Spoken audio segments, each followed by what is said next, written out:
1, 2, 1, 2.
Test für den Deutschlandfunk.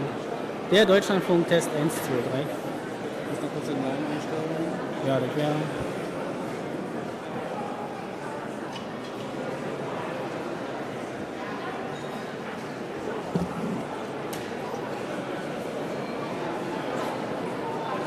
Test für den Deutschlandfunk-Test. Sehr gut. Du hast? Ja.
ema profos, dovradi sarsu nexana.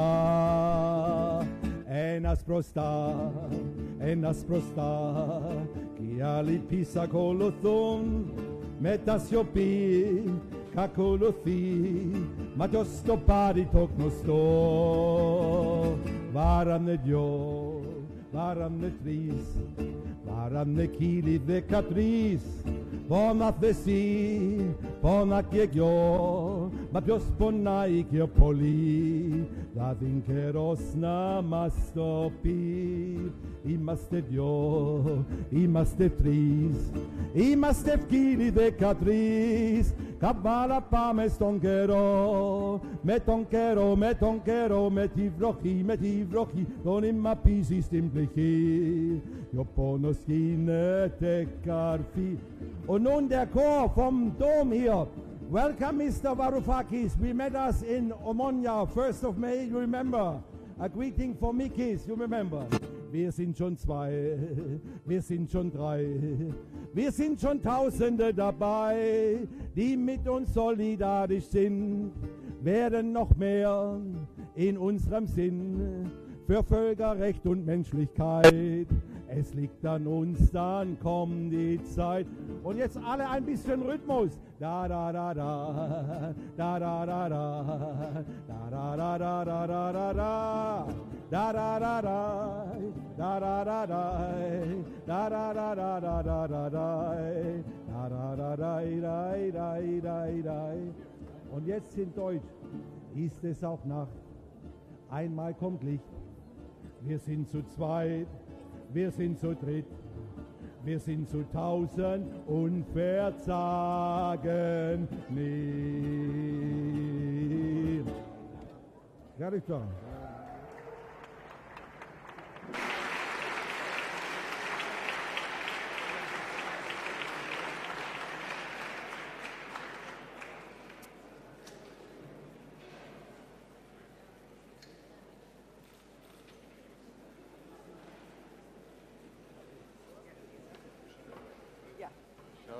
My goodness. Okay. Ein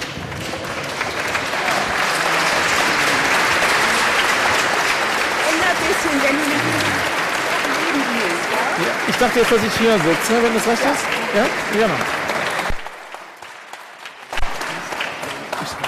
Kommst du durch? Yeah, sure. Sehr geehrter Herr Minister, meine Damen und Herren Abgeordneten, sehr geehrte Damen und Herren, liebe Kolleginnen und Kollegen. Ich begrüße Sie im Namen des Instituts für Makroökonomie und Konjunkturforschung in der Hans-Böckler-Stiftung und der Humboldt-Viadrina Governance Platform ganz herzlich zu unserer Debatte. Ich bin sehr erfreut darüber, dass Sie so zahlreich erschienen sind. Ich weiß, Sie wären sogar noch zahlreicher erschienen, wenn wir nicht so viele hätten ablehnen müssen.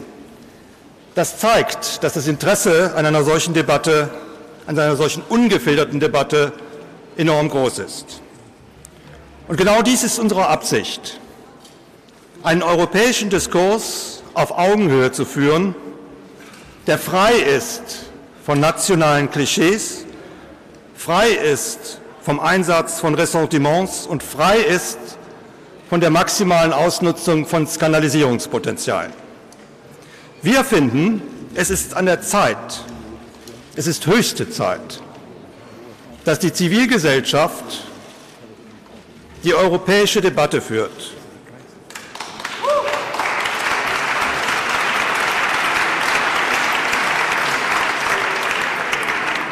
Es ist Zeit, dass wir uns von Klischees lösen, von Ressentiments lösen. Es ist Zeit, dass wir nicht alles skandalisieren, was in Verhandlungen geredet wird. Wir wollen in der Sache diskutieren. Europa ist uns zu wichtig, als dass es in Polemik untergeht. Wir wollen wissen, was die griechische Regierung uns vorschlägt, und wir wollen nüchtern, ungefiltert und mit kritischem Verstand und Offenheit dies beurteilen. Und wir wollen wissen, welche Lösungswege aus dieser Krise die griechische Regierung vorschlägt. Und wir wollen dies nicht aus der Perspektive des europäischen Bourgeois tun, der nach dem Motto Mein Land, mein Geld, mein Bruttoinlandsprodukt handelt und denkt.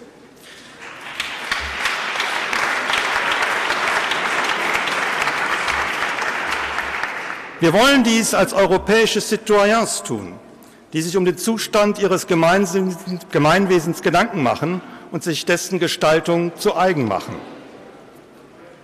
Hierzu lade ich Sie alle ganz herzlich ein. Und ich finde, es ist angesichts der Entwicklung, die wir in den letzten Wochen und Tagen sehen, höchste Zeit, dass die Zivilgesellschaft diese Debatte in die Hand nimmt. Und wer könnte einen solchen zivilgesellschaftlichen Dialog besser moderieren als meine Mitveranstalterin Gesine Schwan, an die ich jetzt mit Freude übergebe und Ihnen allen nochmal ein herzliches Willkommen.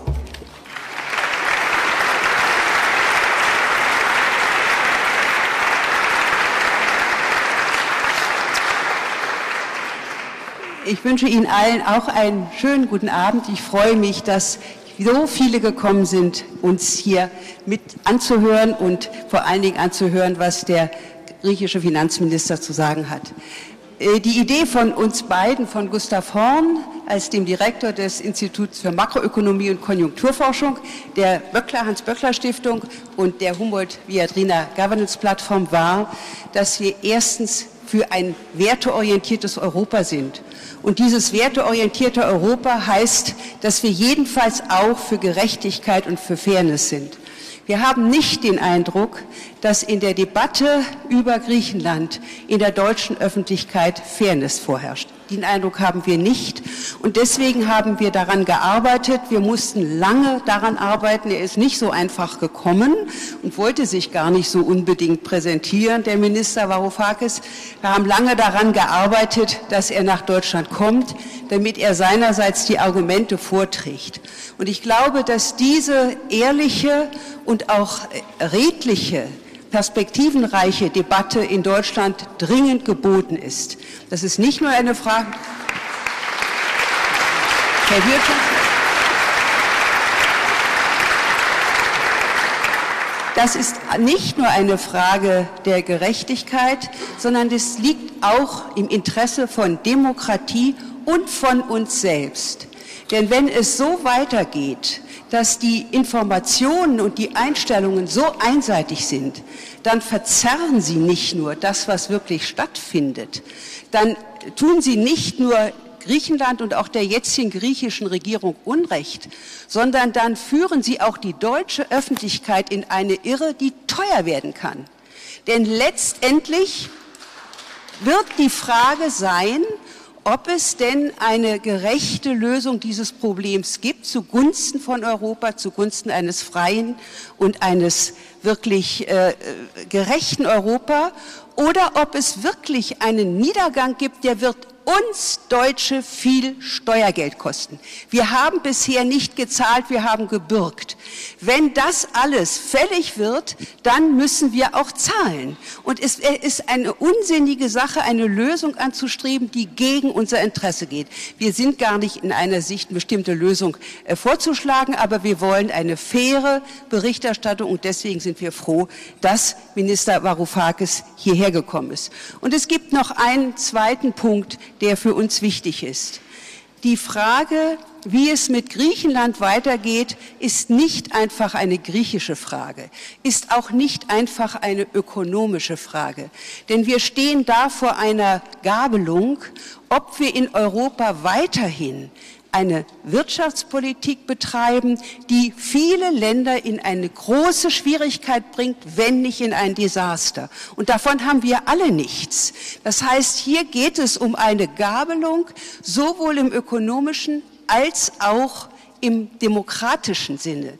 Denn die Troika, die 2010 für Griechenland eingesetzt worden ist, hat vor dem Hintergrund weiterer Entwicklungen, institutioneller Entwicklungen im Zuge der Krise dazu geführt, dass wir eine Entparlamentarisierung der europäischen Demokratie und auch der nationalen Demokratien haben. Die Parlamente sind mehr und mehr ihrer Rechte und Eingriffe beraubt worden. Und wir haben eine Zentralisierung der Politik zugunsten der europäischen Spitze, aber auch der Exekutiven.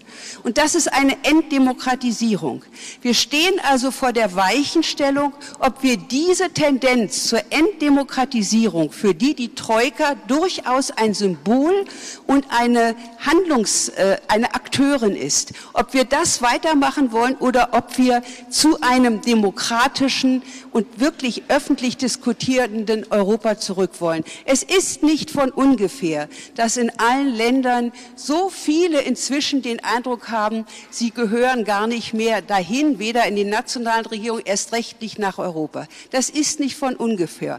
Wenn wir etwas dagegen unternehmen wollen, müssen wir die wirklichen tiefen Debatten führen, nicht nur irgendwie geräuschlos in den Hinterzimmern Lösungen finden. Es sind fundamentale Debatten und es geht bei der Auseinandersetzung nicht um die berühmten Hausaufgaben. Das ist eine irreführende und völlig törichte Metapher. Es geht auch nicht um mehr oder weniger Konzession. Es geht darum, ob wir vernünftige Wege gehen, auch Reformwege, aber nicht, indem nur alle gekürzt werden, oder ob wir es weiter so machen. Sie werden sehen im Laufe des Abends, es geht auch der jetzigen griechischen Regierung ausdrücklich nicht um nochmaliges oder um mehr Geld.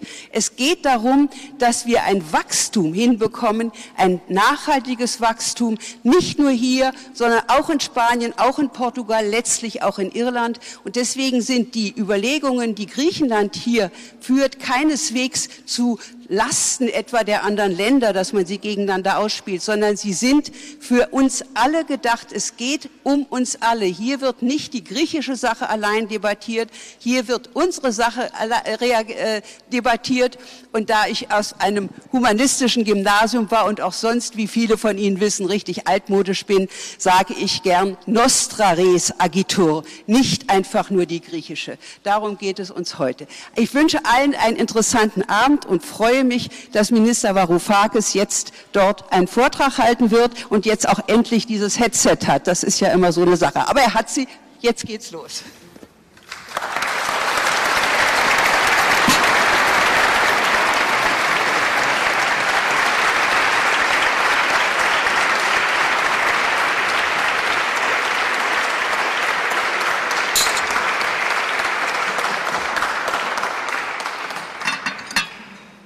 Dear Gesine, dear Gustav, thank you for this excellent opportunity. Thank you for the invitation. To all of you, thank you for being here. Thank you for the warm welcome. Above all, thank you for this opportunity to build bridges, to pave common ground, to bring harmony in the face of several attempts to sow the seeds of discord between peoples whose historic duty is to come closer together. Since the end of the war, the Greeks and the Germans, together with the rest of the Europeans, have been uniting. We have been uniting despite different languages, diverse cultures, distinctive temperaments. In the process of coming together, we were discovering with great joy that there are fewer differences between our nations than the difference observed within our nations. Then came the global financial disaster of 2008.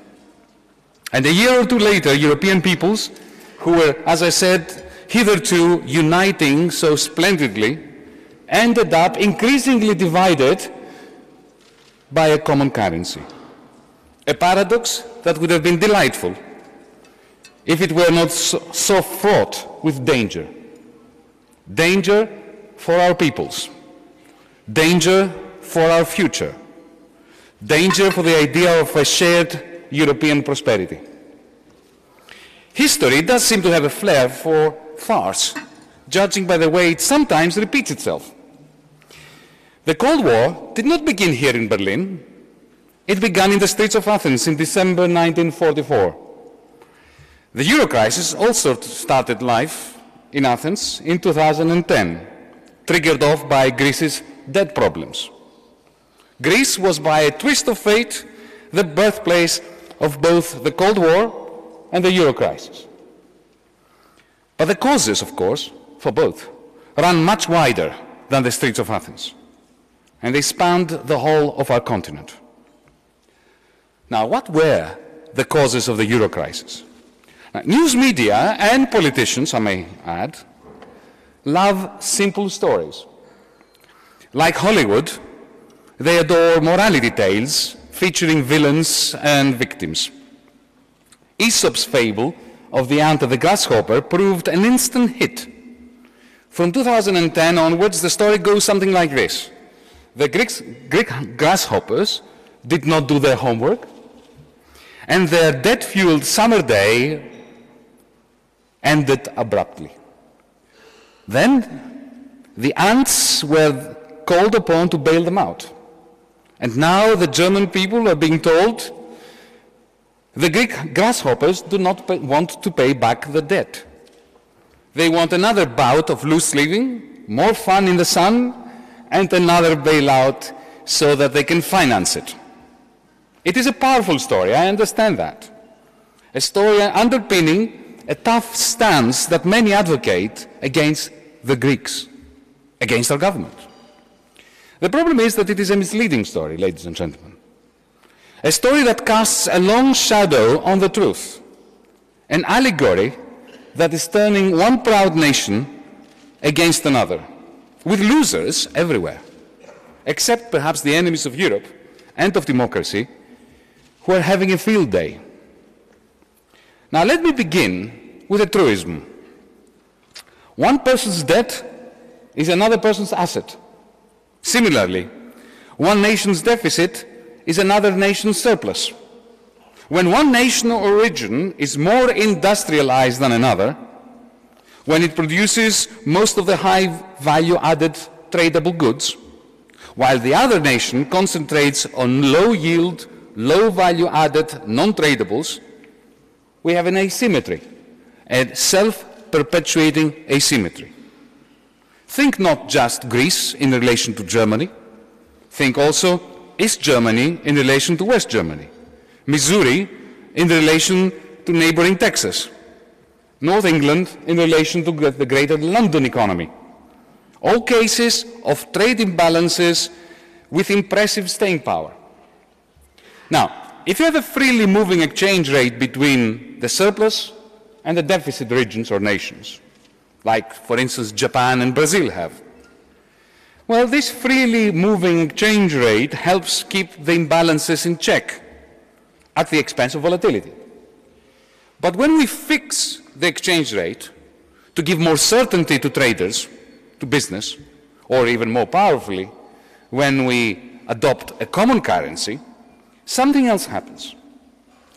Banks begin to magnify the surpluses and the deficits.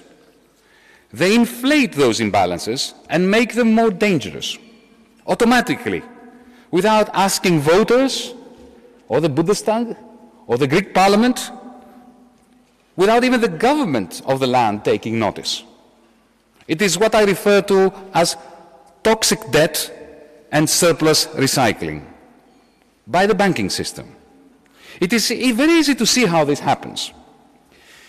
During the years, the good years, in inverted commas, of the 2000s, when the Eurozone was first created, a German trade surplus over Greece generated, by definition, a transfer of euros from Greece to Germany. This is precisely what was happening during those good times, before the crisis. Euros earned by German companies in Greece, and elsewhere in the periphery, of course, amassed in the banks here, in Frankfurt to be more precise. This money increased Germany's money supply, lowering the price of money in Germany. And what is the price of money? It's the interest rate. This is why interest rates in Germany were so low relative to other Eurozone member states.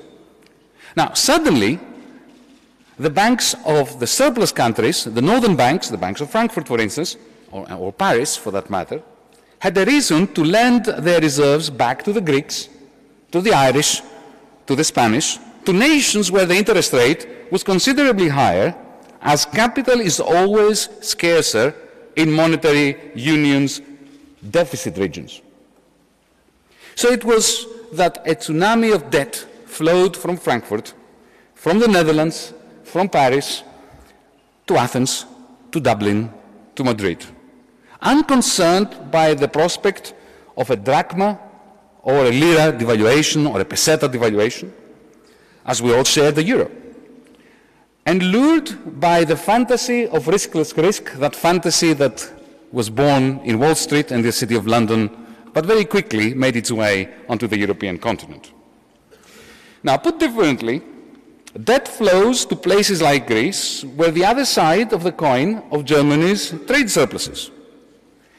Greece's and Ireland's debt to German private banks maintained German exports to Greece and to Ireland. This is similar to buying a car from a dealer who also provides you with the loan so that you can afford to buy the car. Vendor finance is the term we use. Now, can you begin to see the problem?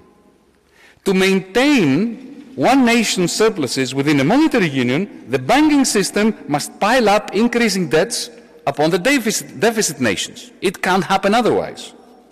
But, ladies and gentlemen, for every irresponsible borrower, and by golly, Greece was an irresponsible borrower, there corresponds an irresponsible lender.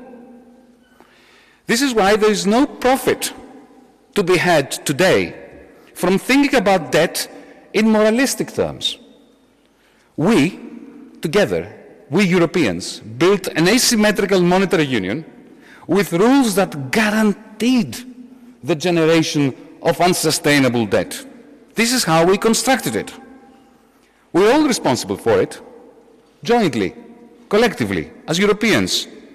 And we're all collectively responsible for fixing it, as Europeans, without pointing fingers at one another, without recriminations. Now, before 2009, I remember that with horror. The Greek media were ever so proud that we Greeks, the Greek economy was growing faster than Germany. We were proud of that. Idiots that we were.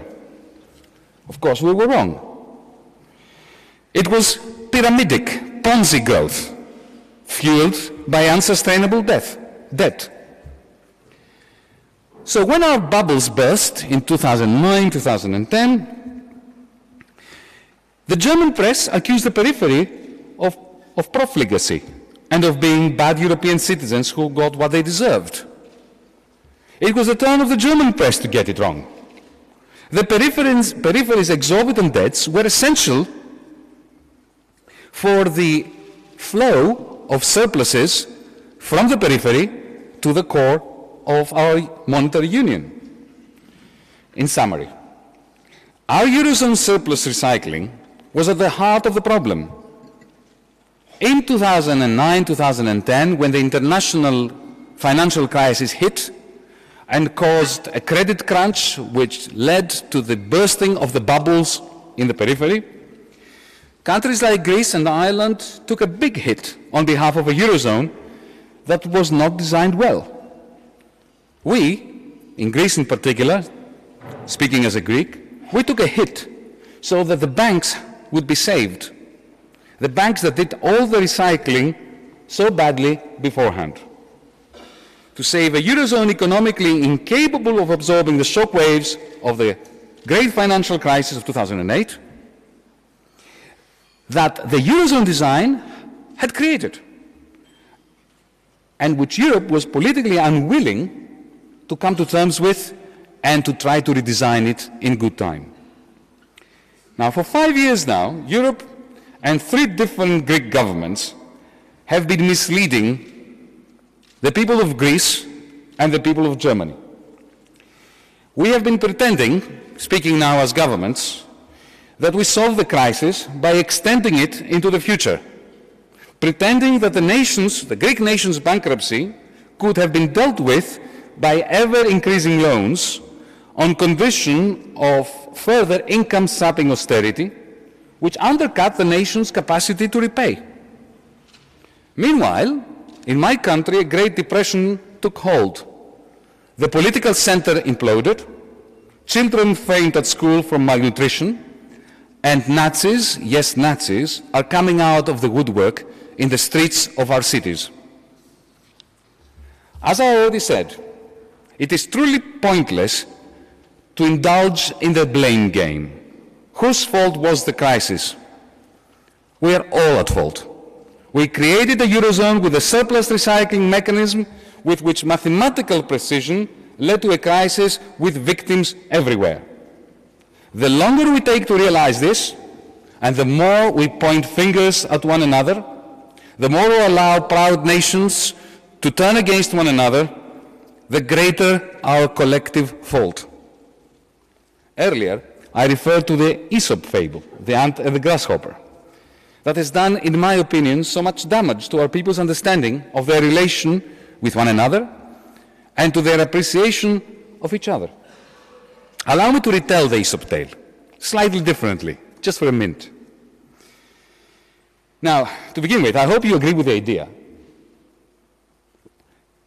Not with the idea. I hope you agree that the idea that all the ants live in the north and all the grasshoppers have congregated in the south is comical. There are ants and there are grasshoppers everywhere. There are deserving and there are undeserving people in Greece, in Germany, in the Netherlands, in Malta, in Britain, everywhere. Now, what happened in Europe after we established the euro? During the good times, whether the ants worked hard everywhere, in Germany and in Greece, and the ants were finding it very hard, even during the good times, in Germany and in Greece, to make ends meet. In contrast, the grasshoppers, both in Greece and in Germany, were having a finance-fueled party. The flow of private money from the surplus to the deficit countries allowed the grasshoppers of the north and the grasshoppers of the south to create huge paper wealth for themselves at the expense of the ants of the north and the ants of the south. And then when the crisis hit, it was the ants of the north and the ants of the south that were called upon to bail out the grasshoppers, both of the north and of the south.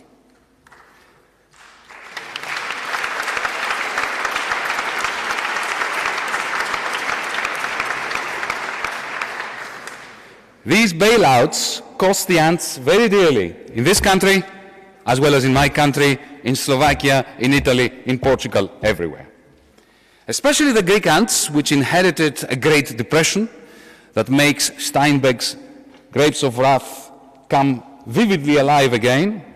They lost their jobs, their houses, their pensions, while at the very same time, the German ants felt cheated, hearing about all these billions that your government was sending to the Greeks, while the German ants saw their living standards refuse to rise despite their hard work, their productive efforts, the profitability of the firms in which they worked, here in Stuttgart, in Aachen, everywhere. As for the Greek grasshoppers, some of them also suffered, but I can assure you that most of them, the big fat ones in Greece, had nothing to worry about. They took their ill-gotten monies to Geneva, to London, to Frankfurt, and they laughed all the way to the bank. This is what was so wrong with the bailouts. Ladies and gentlemen, it is a mistake to say that Germany did not pay enough money to Greece. Germany paid far too much, but for the wrong reasons. Money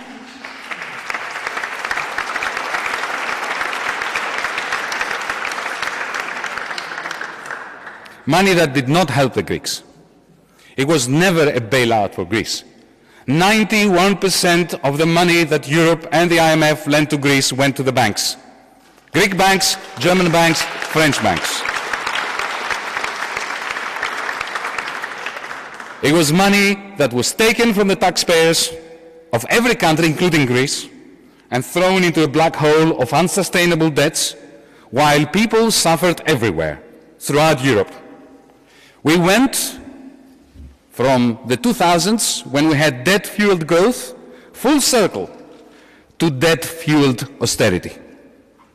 It is this vicious cycle that our government was elected a few months ago to put an end to. The moment we were elected, we went to the institutions, to our partners, and we said to them, you may think what you like of us. We have a name that jars badly amongst conservative and even social democratic parties everywhere. We are the radical left party.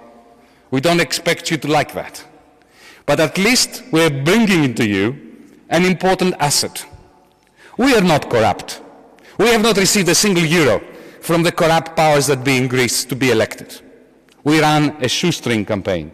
We have no obligations to them. Use us. Work with us in order to end corruption in Greece. The first Eurogroup that I attended, I put forward a proposal to my fellow finance ministers, and it was this. The negotiations between our side and your side is going to be protracted, because we are challenging the very logic of the 5 years of MOU programs for Greece. But you and I, we agree on a number of things. We agree on tax evasion. We agree on corruption. We agree that the pension system needs to be reformed. We agree that we have oligarchy in Greece. We agree that we have oligopolistic practices that need to be put to an end. We agree that the bureaucracy needs to be revamped. Why don't we agree on the basis of that agreement on 3 or 4 pieces of legislation that we can push through Greek Parliament? We have the authority to do that. The Greek people have vested it to us. Why don't we agree to do this? And meanwhile, we're continuing the negotiation. I was told in no uncertain terms by the institutions and by the Eurogroup, forget it. We are not going to have a piecemeal approach. There has to be a full and comprehensive review. Everything has to be accepted, decided jointly with the institutions, and then and only then will you put everything through your parliament. And if you do it on your own, this will be considered a unilateral action which is equivalent to casus belli. So we went along. We wanted to play along. We wanted to be cooperative. So we entered into the full comprehensive review. But there were 3 impediments to the conclusion of these negotiations, which are still impeding their conclusion. The first one is economically unsustainable numbers. If you look at the previous programs and if you look at the proposals of the institutions now, on the fiscal side of the Greek equation, there are 3 important numbers. One is the projected growth rate, which is necessary to grow the economy in order to be able to repay our debts and to service our people. Growth rate, variable number 1. Variable number 2, the primary surplus. That is what is left to the Greek state after it has paid for all its expenditures except for debt repayments. Thirdly, tax measures and benefit measures, pension measures and all that. These 3 numbers, so growth rate, primary surplus and fiscal numbers, fiscal measures, think of them as 3 variables in a system of 3 equations which you are trying to solve. The idea that Greece, after having received the largest loans in human history in order to mask, to disguise the unsustainability of the previous loans, on condition of austerity that it reduced our income by a quarter, that logic now leads us to a situation where the institutions are insisting that in order to pretend further that our debts are sustainable, we have to promise primary surpluses that are so large that the growth rate they're assuming to be necessary cannot be produced, because those primary surpluses are like me as a finance minister reaching into the guts, into the heart, into the substance of the private sector and extracting so much out of it that the private sector cannot produce the growth which is then essential for this equation or system of equations to be solved. One reason why we haven't reached an agreement is this. Privately, we're being told that there is a logic to what we're saying. Politically, it's very hard for the institutions to come out and admit it. Then, secondly, there are ideological fixations. Take, for instance, the case of labor markets. In Greece, for 2 years now, we have no protection of labor, no collective bargaining. It was all taken away. The result, ladies and gentlemen, is that more than 1/3 of paid labor is undeclared labor. The labor market in Greece is as unregulated as it can be. 500,000 Greeks haven't been paid for the last 6 months. They keep working, hoping that one day they will be paid. This is worse than slavery. Under slavery, at least workers, or slaves, were guaranteed shelter and food. In Greece, this is a luxury for many workers. So what have we suggested to the institutions? We don't want to go back to the old-fashioned labor laws of the 1980s and 90s. What we recommended was that we go to the International Labour Organization and we design modern labor market rules, modern collective bargaining rules or legislation with them. Maybe we can borrow from the German model or the French model. We're not asking for anything that the rest of Europe doesn't have. But no, this was described recently, very recently, as backtracking by the Greek government, wanting to reintroduce sensible ways of regulating labor markets so that we don't have the broken down labor markets that we have. Let me give you another example. Pensions. The pension system in Greece is not sustainable. But how could it be? When you've got more than 1/3 of paid labor undeclared, and these workers are not contributing to pension funds, when you have this complete implosion of the labor market with unemployment sky high, when you have the PSI debt write-down of 2012 that took billions of euros out of the pension funds as part of the write-down of the bonds that they were obliged by law to hold. Of course this pension system is not sustainable. We want to reform it. What is the reform proposal that's coming from the institutions? That we should cut pensions. They've already been cut by 40%. 40%. Is cutting further a reform? I don't think it's a reform. I mean, any butcher can take a cleaver and start chopping things down. We need surgery. We need to find ways of eliminating early retirements, of merging pension funds, of reducing their operating costs, of moving from an unsustainable to a sustainable system rationally and gradually. Let me give you one more example. VAT. We're being told that the reform that we should effect as of today is to push electricity from 13% VAT to 23%. 10% in a country which is afflicted by energy poverty. We're being told that the 6% VAT rate for drugs should go up to 12%.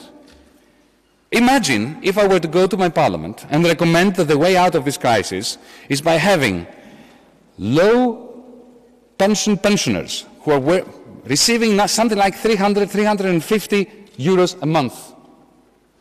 That the institutions are recommending that we lob 120 of that 350, reducing by 120 euros a 350 euro pension, while at the same time pushing the drugs that these pensioners are paying for from 6% to 12%. Do you think that my country is going to become reformable? Do you think that I can enthuse the Greek people to do that which they have not done in the last 5 years, and that is to embrace our reform agenda? I don't think so. So what we want, Gesine, to use the term that you disparaged quite rightly, please allow us to do our homework. Please allow us to reform. If you continue to squeeze our population into misery, we will not be reformable ever. This government has the capacity to convince the people, a capacity that the previous governments lacked, that we need to reform deeply, because we do. We're full of malignancies in the Greek state. We can carry the people, but not if we are asked to exact even further austerity upon them. Read our draft staff level agreement, in which we tried to codify the points of agreement between the institutions and us as of last week. And read the measures that we are proposing where agreement has not been reached. What you will find in that SLA, which is available because it has been leaked, we didn't leak it, you will find a catalogue of reasonableness. Now, read the SLA that was presented to us by Mr. Juncker on behalf of the institutions. I don't blame Mr. Juncker. I don't believe that it was his script. Compare and contrast the two. I shall leave this to you. What we need is an agreement quickly. We need to avert an accident that won't be an accident. History is not going to take it down as an accident. History will take it down as a failure of the political class of the European Union, of me, of Dr. Schäuble, of Mrs. Merkel, of Alexis Tsipras, of Mr. Juncker, of the whole political class. We have a historic duty not to allow this to happen. And what do we need to do?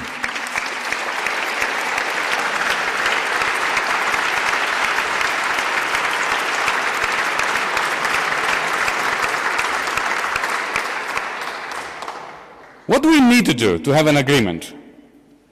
The press impresses people with tales of complexity. It's very complex. It's not. We can do it in one night.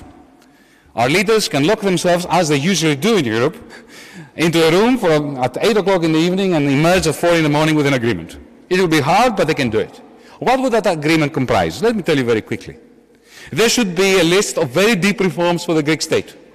We need an independent tax authority that accepts no political interference from ministers like me, but also it doesn't accept any interference from corporate interests, corrupt corporate interests that want not to be taxed and influence the tax authority. Independent tax authority. Bring us people from Germany to staff it, even to head it. Help us in that way. Secondly, this is just one example. Reforming the pension system, reforming the tax system, increasing the collectability of tax. We don't need higher tax rates in Greece. We need more taxes to be collected, and actually we need lower tax rates. This sounds a bit neoliberal, but it's true. If you want to increase collectability, you don't increase the tax rate, because people then deal under the table, especially in a country like Greece, which is broken down. Sometimes they have to deal under the table to survive. Poverty has reared its ugly head some time ago in Greece. So we need these reforms. I'm not going to bore you now with it. Read our SLA. We can add more reforms. We're flexible. We're willing to listen. Give us more, even painful ones. So that's one segment, one part of the three-part agreement that our leaders should produce overnight. The second part concerns debt. The whole point of our government regarding debt is to maximize the amount of money we return to you. We need to find a way of making our debt more sustainable, to link it to our growth, so that we can return in net present value terms, as financiers like to say, as much back to the Europeans and the institutions that lend us money. We can do this very easily. Let me give you an example. At the moment, we have a debt to the ECB, to the European Central Bank, of 27 billion. It's a lump of bonds that was purchased by Mr. Trichet in 2010, 2011. It's sitting there on the books of the ECB. Nobody likes it. The ECB doesn't like it. We don't like it. Nobody likes it. Now, this is short-term debt, because it's old debt. It's maturing very shortly. So next month, in the next couple of months, as finance minister, I'll have to find almost 7 billion. I have to borrow from you 7 billion to give to the central bank. Doesn't sound very clever. What if we were to have an agreement that the set of reforms that our leaders would agree to will be the common conditionality for ending the previous program and for a new loan from the ESM, which will not come to us? I don't want a penny of it for the Greek state. We use it to give it to the ECB, to get those bonds and retire them. And then we acquire the liability to the ESM, which will be long-term, and primarily by shifting that bundle of bonds from the ECB onto the ESM, suddenly we can participate in quantitative easing, and Greece can re-enter the markets, so we don't have to borrow from you. We can borrow from the money markets and manage to get onto a trajectory that will allow us to pay all our debts to you and to the ESM. This is just an example of the kind of agreement that our leaders could come up with within one evening, one long night. Then there should be a third component. Even if all our debt suddenly went away, through divine intervention, let's say, given that we are committed never to run a deficit again in our government, we will do whatever it takes, to borrow a term from Mario Draghi. We will introduce a debt brake, a deficit brake. We will legislate about that. We will not allow Greece to fall back into the primary deficits that were the cause of the problems to begin. But given that we are going to always have a primary surplus because we are determined, it's a question of dignity to do it. And given that our banking system is overladen with non-performing loans, so banks find it very hard to lend, and given that there is almost next to no investment, why? Because investors hear about Greece all the time as on the verge of collapse, of Brexit. Who wants to invest in a country where you read all these bad news every day? The announcement of the agreement amongst our leaders, especially if it has the debt component to it and the promise of participating in the money markets again, deep reforms, and also an announcement of an investment package coming from, let's say, the European Investment Bank, dedicated to the private sector companies that are potentially profitable in Greece, and there are many of those. The announcement effect of that will be very simple. The crisis will be over. Brexit will be off the table. We will be able to repay our debts, and you will never have to hear of the Greek crisis again. Now, it is quite clear that that might help Greece become a normal country again, but it wouldn't solve the problems that Europe has, the ones I described initially. The Eurozone, as I argued at the beginning of my talk, is not well constructed to take financial sector hits and to respond creatively and positively to recession. We've seen that everywhere. This is why we have quantitative easing at the moment. We need to do that which Helmut Schmidt, Helmut Kohl, Jacques Delors, Wolfgang Schäuble always understood. We need to supplement our monetary union with a political union. But what type of political union? Do we want an iron cage or a union capable of accommodating diversity, difference, and a mixed economy? One in which those critical of the current European policies, like our party, but committed to the European Union, cannot just be tolerated, but engaged with. Or one in which governments like ours are forced upon a path that leads to a crash, leading to the domination of the anti-Europeanists that reject Europe and all it stands for, ready to turn or return to nationalistic tribalism that has for centuries caused Europe so much pain. Now, some, unfortunately, think that sacrificing Greece as a latter-date Iphigenia, if I am allowed to quote from Euripides' tragedy, will help the rest set sail toward political union under a regime of iron discipline forced by the fear that something like Brexit can befall the other nations. I fear that would be an attempt to stick to an unsustainable model by means of increasing degrees of authoritarianism and recessionary macroeconomics that will undermine Europe. Let's not forget that Agamemnon, in the end, due to his sacrifice of his daughter, met his comeuppance a few years later. I have another great tragedy to quote, better suited to what I think we should be doing. Antigone, by Sophocles.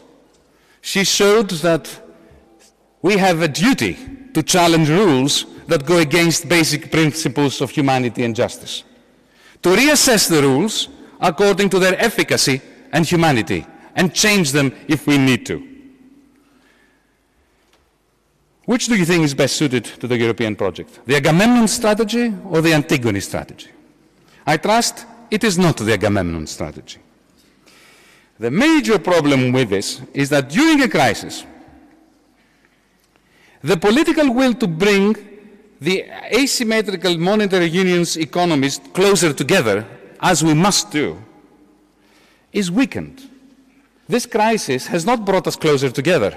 It has created centrifugal forces that have set our peoples apart, which is tragic. Citizens turn their back to the monetary union, understandably, and begin to crave more, or is it less, national sovereignty? Sometimes I'm confused. So the great big question becomes, is it possible to give the peoples of Europe, of this asymmetric monetary union, more sovereignty, more democracy, while at once introducing an effective set of rules that joins us together and maintains our common interests at the helm? I think it is. But of course it would be a completely new lecture to explain what that would entail. All I'm going to say now is that Greece is perhaps a good place to start. It is, after all, the place where both the Cold War and the Euro crisis began. On September 6, 1946, the American Secretary of State, James Burns, traveled to Stuttgart, as you all know, I'm sure, to deliver his historic speech of hope. It marked America's change of heart in relation to Germany and gave this fallen nation a chance to reimagine recovery, growth, and a return to normalcy. Let me remind you, if you need reminding, until Burns' speech in 1946, until that speech of hope let rays of optimism pierce through occupied Germany, the Allies were united in their commitment to convert, and this is a quotation, Germany into a country primarily agricultural and pastoral in character. Burns' speech signaled to the German people a reversal of the punitive deindustrialization drive that by the end of the 1940s had seen to the destruction of 706 German industrial plants.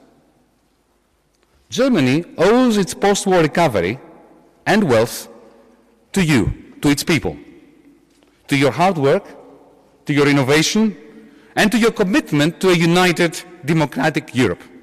However, the German people would not have been in a position to stage a magnificent post-war renaissance without that speech of hope and that which it signified. Now, prior to Burns' speech, and for a while afterwards, America's allies, I won't mention them, you know them, were not keen to restore hope to Germany.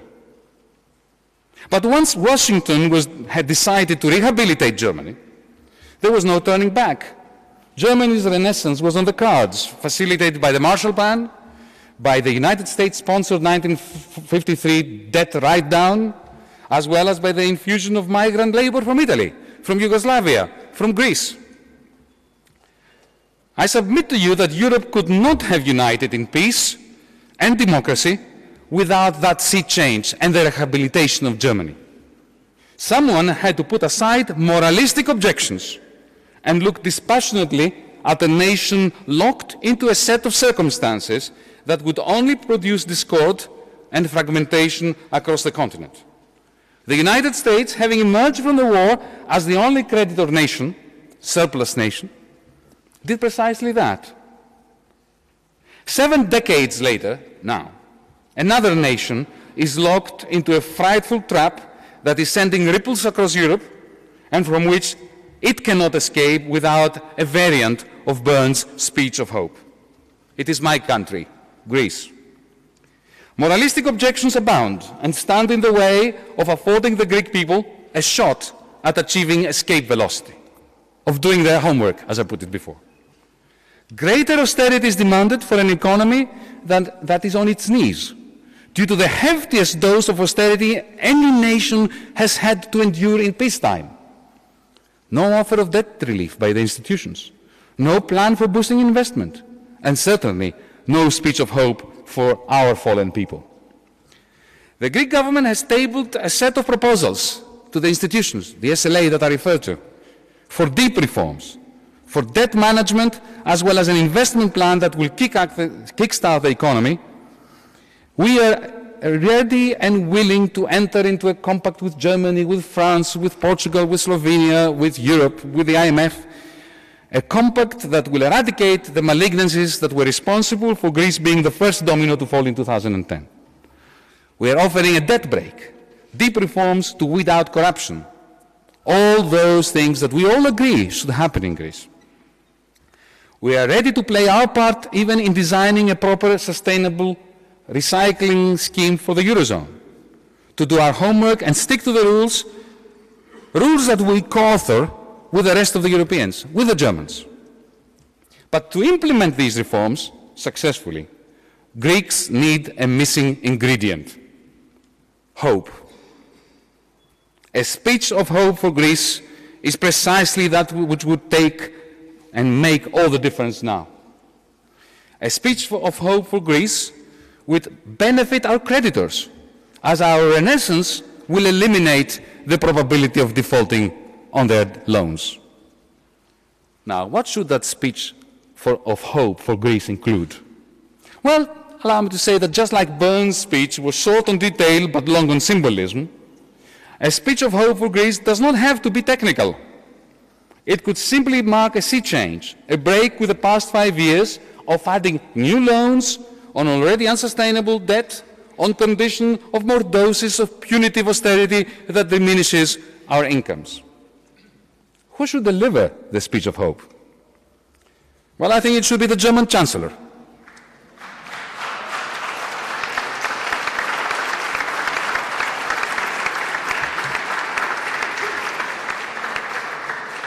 Where should it be delivered? Well, Athens, Thessaloniki, Chania, Patra. Pick a city or a village. It doesn't matter. I think Chancellor Merkel could use the opportunity to hint at a new approach to European integration that starts in the country that has suffered the most, a victim both of its own malignancies and of Europe's faulty monetary design. On a practical note, let me, ladies and gentlemen, inform you that in our midst tonight, we have my great friend and colleague, James Kenneth Galbraith, whose father, John Kenneth Galbraith, wrote Burns' speech of hope. Maybe he could help anyone who wants in this great city to draft the speech of hope for Greece.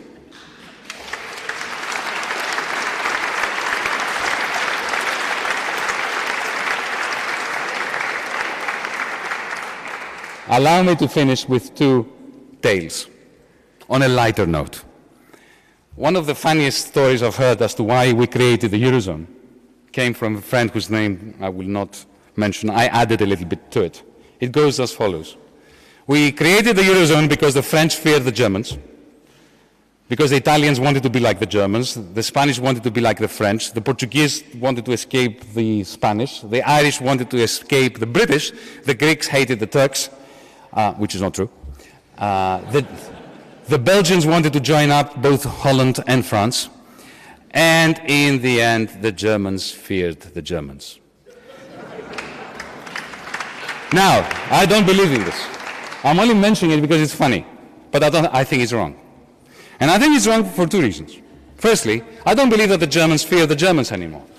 And I'm very glad that Germany has emerged as a very confident country, perfectly capable of facing up to the future as well as to the past. And secondly, I disagree because I don't believe that there is that there is such a thing as the Germans or the Greeks. I know by looking at my fellow Greeks, I disagree with most of them. I dislike many of them. And I can assure you that many of them dislike me. So clearly there is no such thing as the Greeks. Similarly, there is no such thing as the Germans. Maybe we should start thinking of ourselves as Europeans. Finally, allow me to end on a very personal note.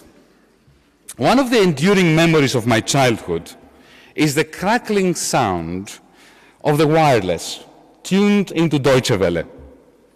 Those were the bleak years of our 1967-1974 dictatorship, when Deutsche Welle was the Greeks' most precious ally against the crushing power of state oppression. Mom and Dad would huddle together next to the wireless, sometimes covered in a blanket so that the neighbors wouldn't hear it, because it was an offense to be listening to Deutsche Welle under the dictatorship. The fear of the secret police loomed large. Night after night, these forbidden radio programs brought into our home in Athens a breath of fresh air from a country, Germany, that was standing firm on the side of Greek democracy. I was too young to understand what the radio was telling my mesmerized parents, but my child's imagination, make no mistake, identified Germany as a source of hope. And there you have it. I end this speech, Gesine and Gustav, on this note as a tribute to my German friends who keep the memories of those Deutsche Welle crackling sounds alive, pertinent, and permanently inspiring. Thank you.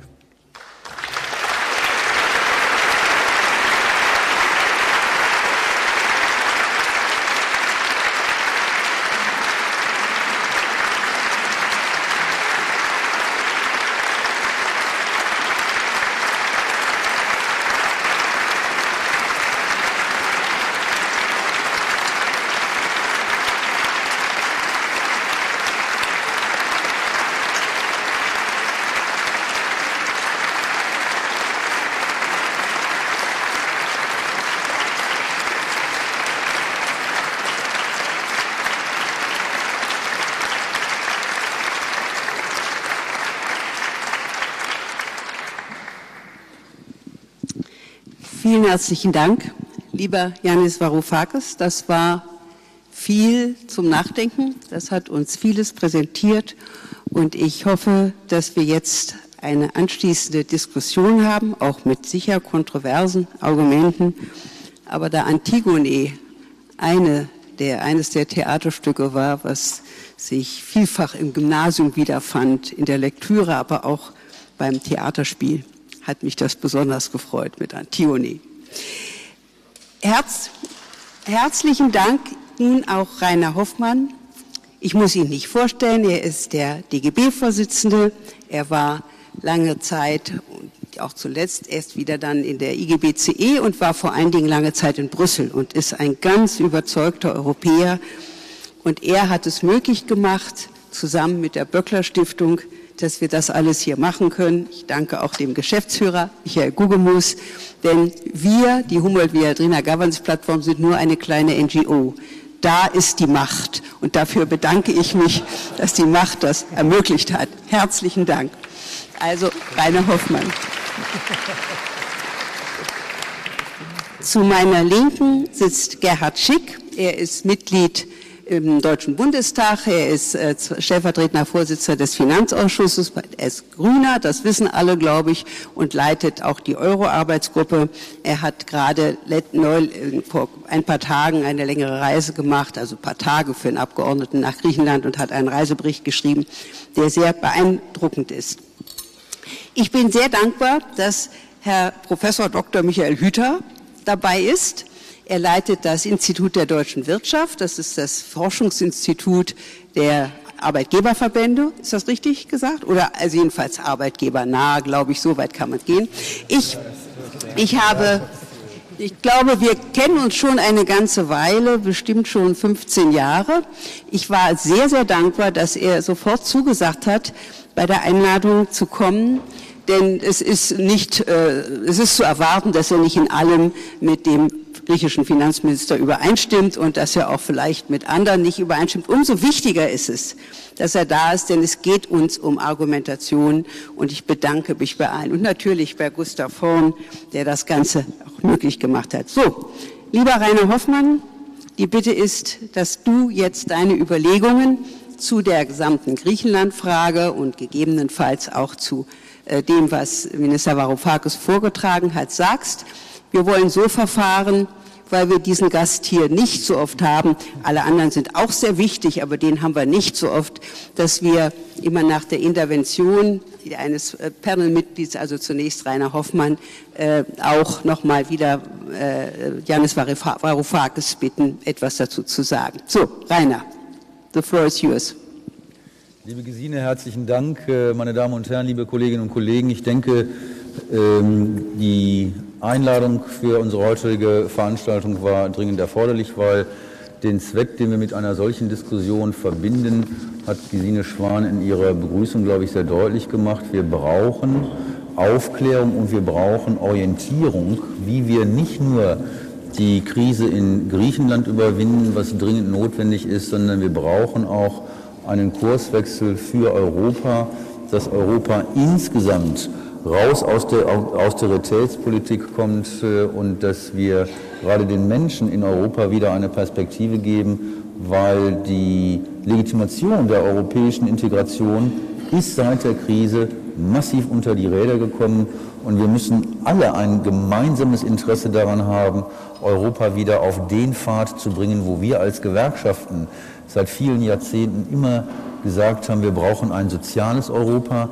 wir brauchen ein Europa für die Bürgerinnen und Bürger, auch unter den Bedingungen voranschreitender Globalisierung, um Antworten zu geben für Entwicklungen, die uns auch außerhalb Europas nicht egal sein können. Und Europa hat vor dem Hintergrund einer völlig falschen Krisenpolitik viel an Legitimation verloren.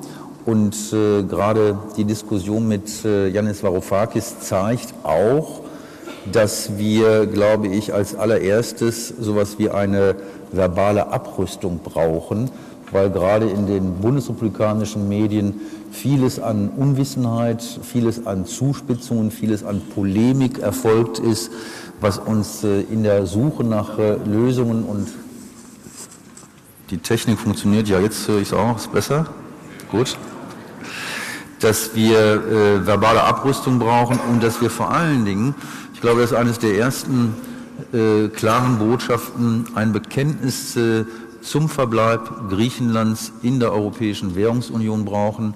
Ich war im März in Athen. Ich hatte die Möglichkeit, mit dem Premierminister Tsipras zu sprechen und wir waren der Auffassung, dass Grexit keine Strategie ist, um aus der Krise herauszukommen.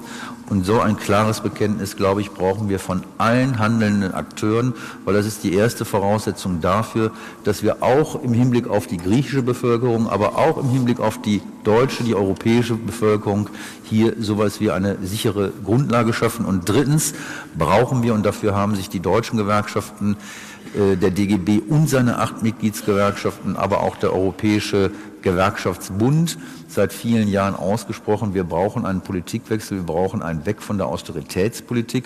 Man stelle sich nur vor, dass das, was Griechenland in den letzten Jahren erfahren hat, würde in Deutschland zutreffen. Wir haben aufgrund einer verfehlten Krisenpolitik einen Einbruch in den Wirtschaftsleistungen gehabt von 25%.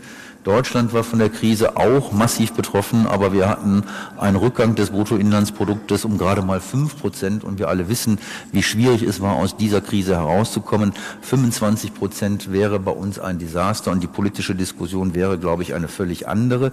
Die Arbeitslosenquote von 27%, dieses auf deutsche Verhältnisse übertragen, glaube ich, wäre unerträglich.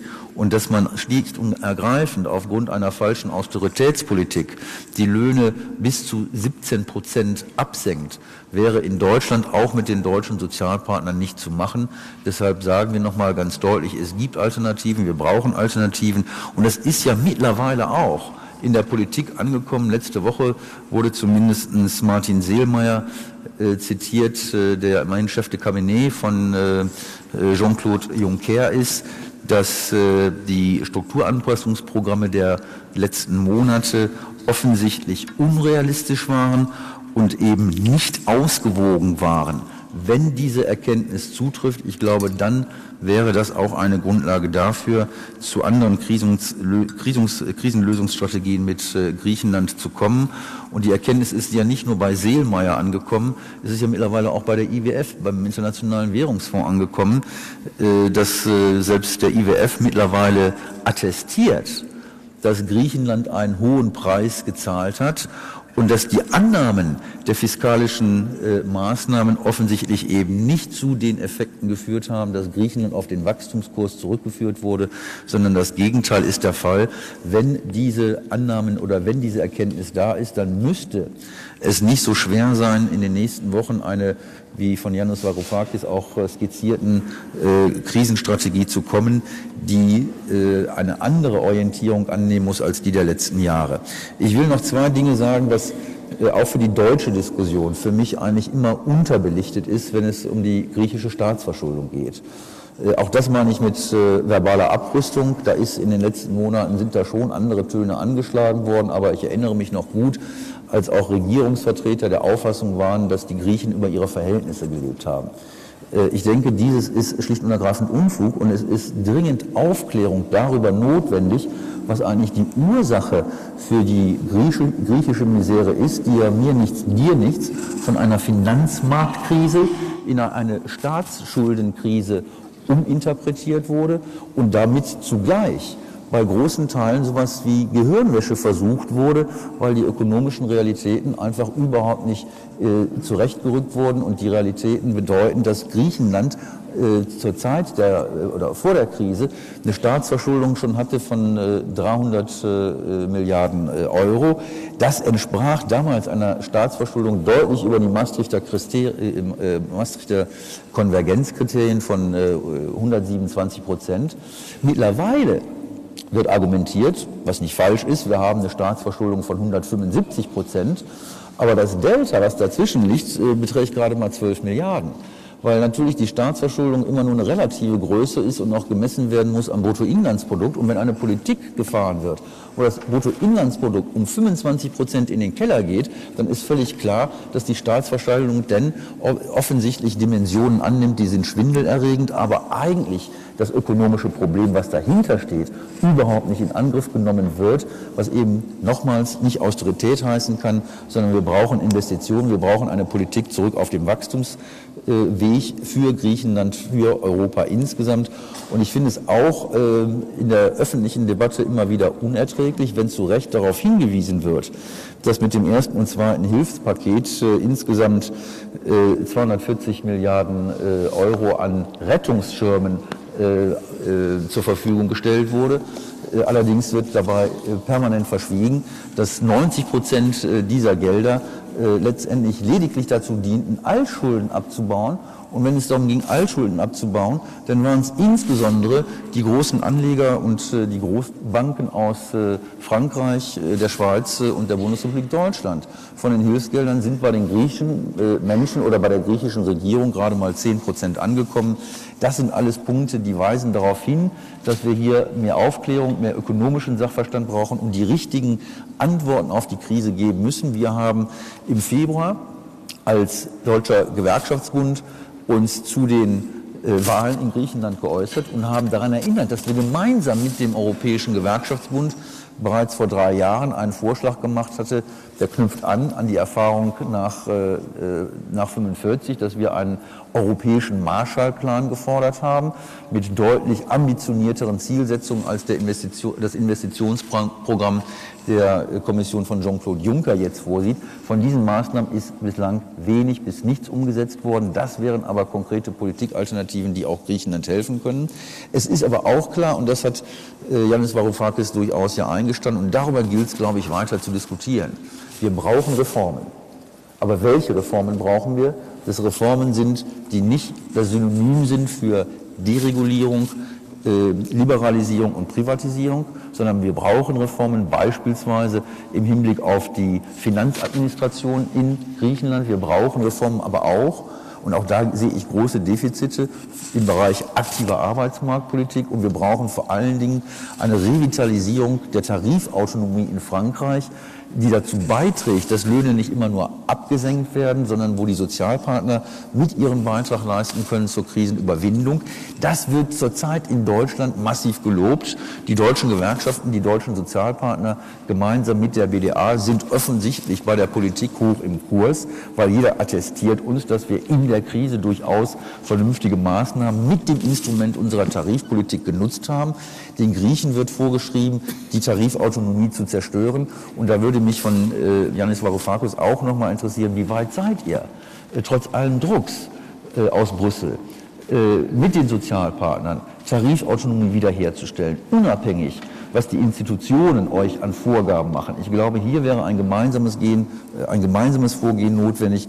Es wäre ein gemeinsames Vorgehen notwendig bei einer aktiven Arbeitsmarktpolitik, und es wäre ein gemeinsames Vorgehen notwendig, endlich die Steuern da abzuholen, wo die Reichen sind, die bislang nicht zur Krisenlösung beigetragen haben. Und da wäre die Frage, wie weit seid ihr beispielsweise mit dem Angebot der Schweiz nach einem Steuerabkommen, das dazu beiträgt, dass die riesigen Offshore-Anlagen in der Schweiz endlich dann auch ordentlich besteuert werden und auch die Superreichen in Griechenland einen Beitrag zur Überwindung der Krise leisten. Das wären nur 3 Maßnahmen. Wir können sicherlich eine ganze Reihe identifizieren, die es auszuloten und zu konkretisieren gilt. Und das Ganze wird, das ist mein letzter Satz, und das ist eines der großen Irrtümer auch der jetzigen Institutionen, auch der Europäischen Kommission, auch der deutschen Regierung. Dieses wird alles nicht in einem Kurzstreckenlauf zu machen sein, sondern dies bedeutet ein Marathon. Dafür brauchen wir Zeit und diese Zeit muss Griechenland gegeben werden, um solche Strukturreformen vernünftig zu implementieren. Die alten Oligarchen haben es verhindert, die alte griechische Administration hat es verhindert und hier ist die Chance für einen Neuanfang, den sollten wir nutzen. Vielen Dank.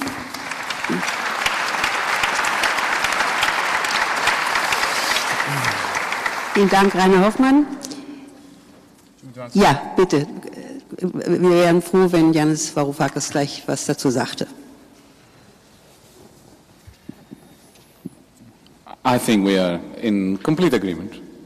There's nothing in what I heard with which I disagree, except I might just add something here and there. Let me just make the general point which is often misunderstood. When you have a monetary union and we have a common currency and one part of it suffers a crisis, immediately we have a problem in the presence of debt. If there was no debt, the logic of internal devaluation makes sense.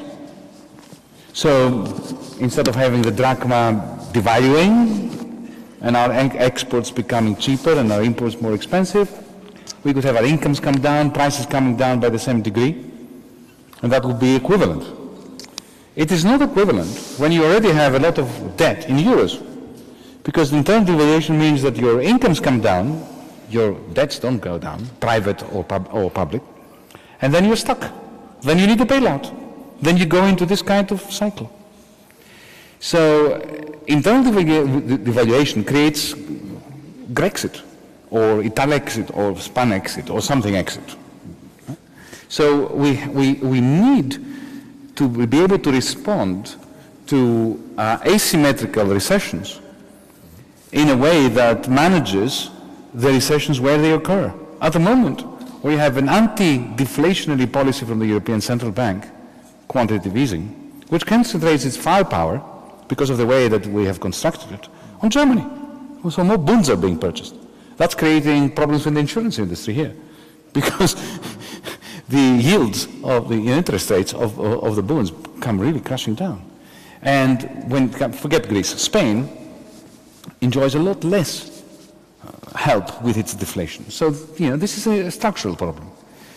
By the way, our wages came down by 38%. Not 17, not 18, not 28, 38%. Now, some may say, well, you deserved it.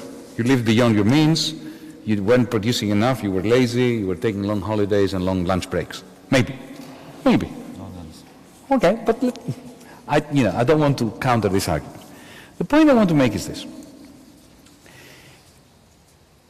38% reduction in wages, substantial reduction in the cost of doing business, and yet exports are flat. That has never happened any time, anywhere. It's a major failure. People say, well, because Greece didn't reform. Even if nothing happened. It's not true that we did not reform. But let's say that, for argument's sake, that I accept it. The fact that you had such a major reduction in labor costs and yet no export growth means that something went really badly wrong. What was it? The banks.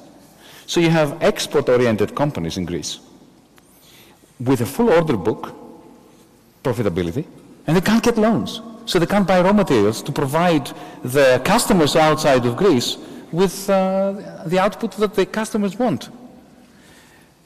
And they go to the banks, and the banks say, we can't lend you because of very high levels of non-performing loans.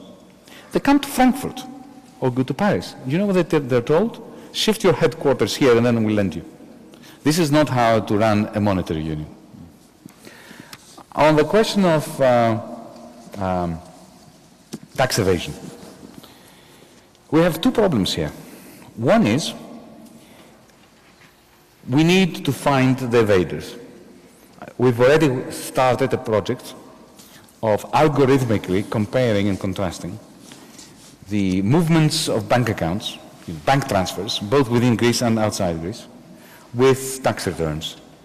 We hope to have good results very soon. We already have called tax cheats, but this is very important to complete. We need the cooperation of the banking sector. We need the cooperation of the bureaucracy. But this is obviously what we need to do. But then there is the second problem. Let's say we find the tax cheats. We have to have judicial reform, because the system of justice, the court system, is not functioning properly, in the sense that there's such a backlog of cases that by the time a case is heard, 10 years have passed, especially if you have appeals and counter-appeals and all that. So these are the major reforms that we really need. This is why we need help from the institutions. We don't need the institutions to force us to increase VAT. We want help where it really matters. Danke.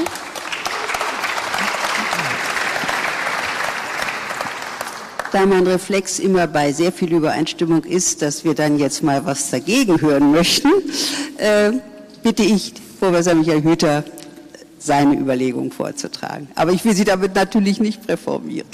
Es sollte immer Raum für Überraschungen bleiben. Aber erstmal vielen Dank, Gesine Schwan, Gustav Vorn, für die Einladung. Ich freue mich sehr über diesen Austausch, der, glaube ich, auch außerordentlich wichtig ist, weil wir dann mal auf die konkreten Punkte kommen. Ich würde gerne 3 Perspektiven ergänzen.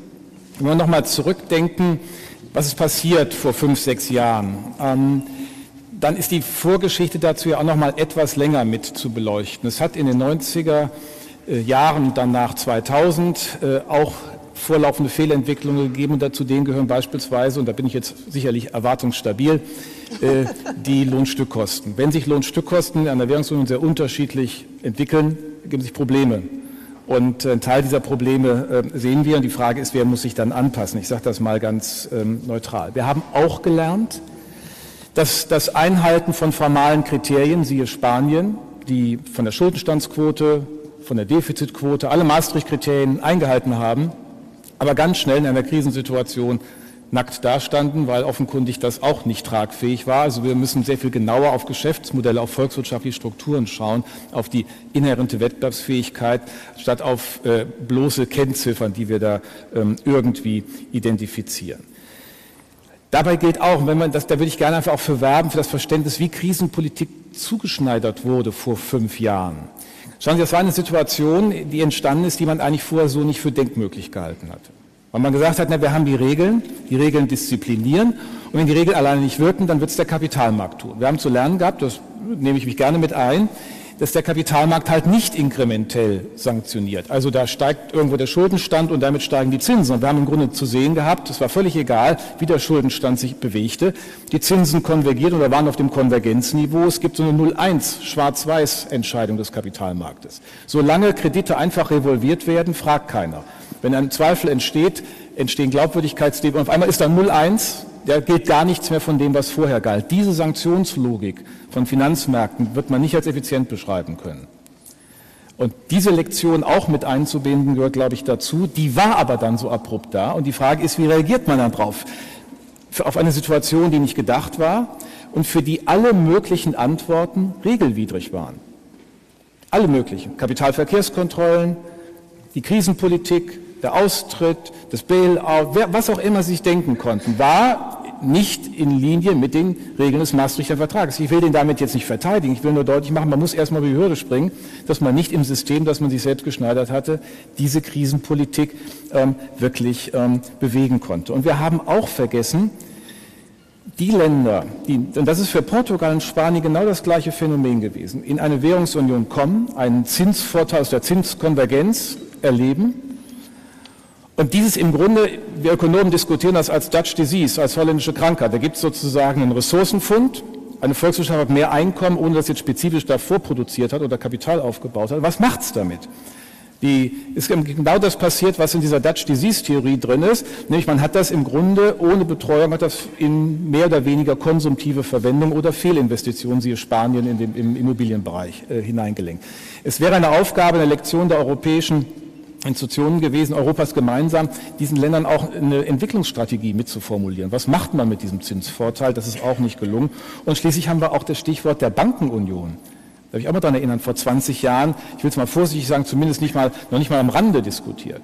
Die Hauptperspektive war die politische Union, die ist nicht gekommen, dann kam der Stabilitäts- und Wachstumspakt. Was wir zu lernen hatten, ist, dass die Bankenunion in der nächsten Stufe erstmal viel wichtiger ist, weil sie diesen impliziten Vertrag zwischen Staatsfinanzen und Banken kappt. Insofern, ich glaube, da sind wir auch ganz einig, auch was Sie auch in Ihren Papieren dazu geschrieben haben. In der Bankenunion ist eine wesentliche Lektion gelernt. Da kann man über Details reden, aber die ist die Idee. Wir müssen auch zur Abwicklung von Banken kommen. Eine ganz wichtige ist.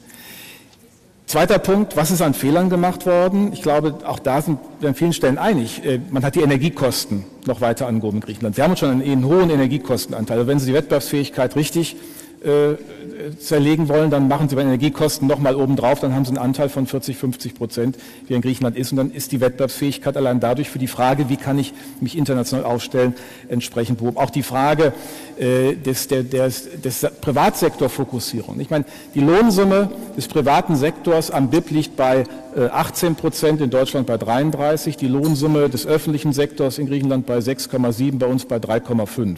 Also da sieht man schon diese Unwuchten, über die Herr Varoufakis ja auch gesprochen hat, aus der Korruptionspolitik der früheren Jahrzehnte, aus der sozusagen sich zu eigen machen des staatlichen Sektors durch bestimmte politische Klienteltruppen, was da letztlich auch nachgewirkt hat. An einem Punkt, glaube ich, haben wir einen Dissens. Es wird immer so leichthin gesagt, da sind die Banken gerettet worden.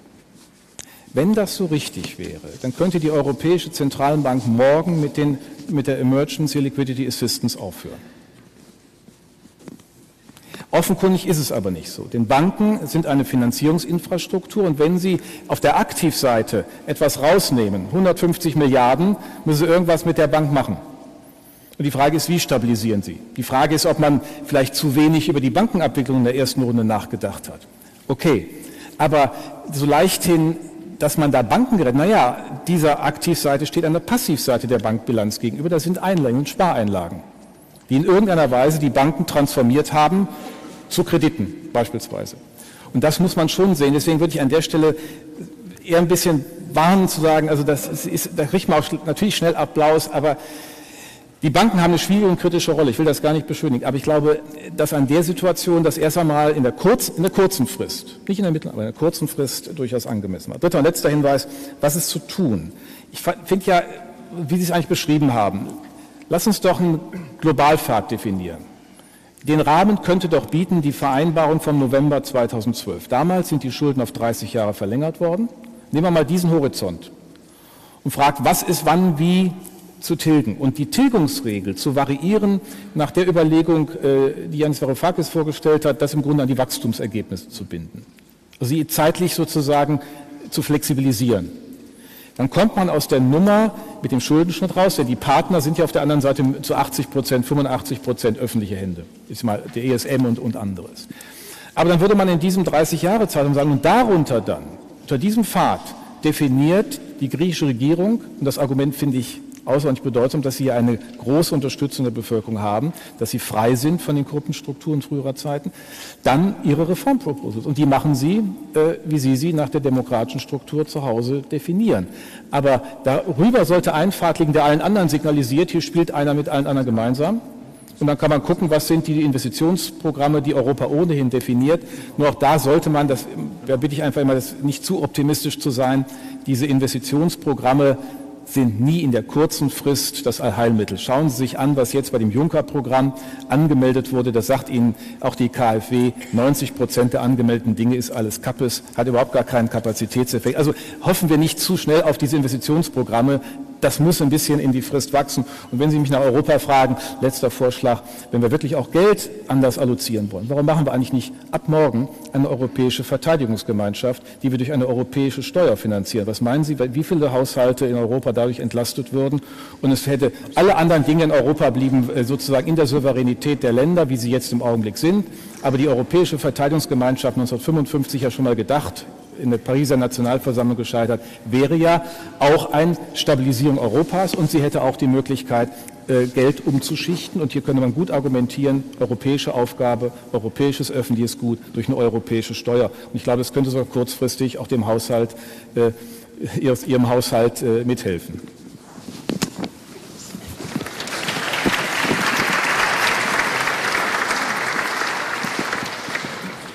Thank you ever so much. Again, I find it hard to disagree. Let me begin with the first point you made, that we were surprised by the debt crisis and the way that the Eurozone was threatened by the financial crisis. I don't think we should have been surprised. In 1971, a Cambridge professor, Nicholas Calder, wrote an article in The Statesman in which he said that if Europeans make the mistake of creating a monetary union before a political union, the result will be that the European Union is going to be disbanded. And think about it. We tried to replace the political union by means of rules. Well, if rules could solve the problem, why don't we have a rule that we ban poverty? Or boldness, for that matter. Rules don't work if you don't have the right institutions in place.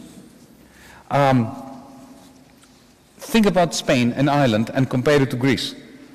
The Spanish governments and the Irish government were very vigilant about debt. They actually had no debt. They had very little debt, much below the Maastricht limits. But because of the periphery and its relationship to the surplus country and this tsunami of capital coming from the surplus country that I described in my talk, it ended up the case being that the public debt was very low, but private debt took its place. So total debt was huge because we were in a monetary union that was not designed to handle these surpluses and the flow of capital.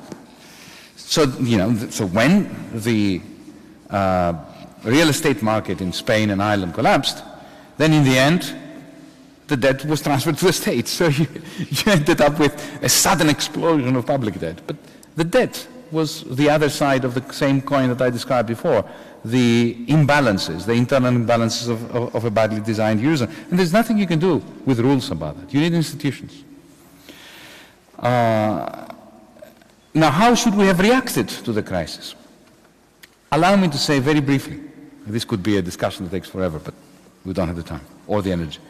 I think we should have we should have Europeanized three realms. We should have Europeanized part of the debt.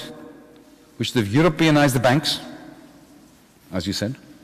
And we should have had a European strategy on aggregate investment. Now, can you do this without a political union? I believe you can. This is a long discussion. For instance, we could have let's take the debt of a country like Spain, of Italy, of Greece, of Germany even. Separate it between the part which was legal in Maastricht terms, the Maastricht compliant part of the debt, and the rest. And you would have only the legal part being helped by the ECB, like it is being helped now, right? To create an interest rate differential between the good debt and the bad debt, in order to discourage bad debt, while making the whole debt more manageable and serviceable. And you could write rules for that, without parliamentary procedures and political union. We could have better rules, but this is an institutional intrusion. With the banks, you're quite right. We need banks. You can't let banks close down. You can't let people's savings disappear. The banking system is the blood vessels of the organism. But it's one thing to say you should save the banks, it's quite another you should save the bankers. So what we did here, we saved the bankers at the expense of the citizens. And don't think that I'm asking for something radical. Think Sweden, 1992. Sweden didn't do that. They saved the banks, they nationalized them, and within a year they had sold them back to the private sector, but not to the same people. Or actually, they didn't hand them over to the same people. This is the only way. This is South Korea, 1998. This is how we should have done it. We didn't. And we're paying the price for it. You mentioned November 2012 and the idea that was always there, that the Greek debt had to be rendered sustainable. Linking our interest payments with our nominal GDP growth. Let me tell you why I think this is a good idea. It is a good idea because it's a statement, it's an announcement to the world that Europe has become a partner in Greece's growth. That it now has a vested interest to see Greece growing because its own repayments depend on Greece's growth. The announcement effect is very important. It will bring more investors into Greece because they think, okay, Europe now has a vested interest not to let this place shrink further. And finally, on common defense. Of course we should have common defense. And indeed, Greece, I can assure you, would have a much lower debt problem intertemporally because we've had 3 and 4 times the level of defense expenditure than Germany did. Das ist eine wunderschöne Idee. Wir werden sie weiter verfolgen. Jetzt Gerhard Schick. Vielen Dank. Vielen Dank auch für die gute Idee. Ich glaube, die jetzige Diskussion hat schon gezeigt, wie wichtig das ist. Mich würde es jetzt jucken, zu ganz vielen Sachen zum Rückblick etwas zu sagen, aber ich will eigentlich was zur jetzigen Situation in den Verhandlungen sagen, weil ich finde, was da gerade passiert, ist ziemlich dramatisch und der Weg, wie kommt man jetzt aus dieser Blockade in den Verhandlungen, ist eigentlich die wichtigste Frage. Dazu erst vielleicht 2 Punkte zur deutschen Diskussion. Was mich wundert ist, was mich irritiert ist, dass wir als ein Land, was Flüchtlinge mit sehr viel freiwilligem Engagement und sehr viel Empathie aufnimmt, das nach dem Erdbeben und der Katastrophe in Fukushima seine Geldbeutel geöffnet hat, so wenig bereit sind, über die soziale Lage in Griechenland nachzudenken, uns zu informieren und auch ein bisschen Empathie zu haben, weil da geht es manchen Leuten richtig schlecht.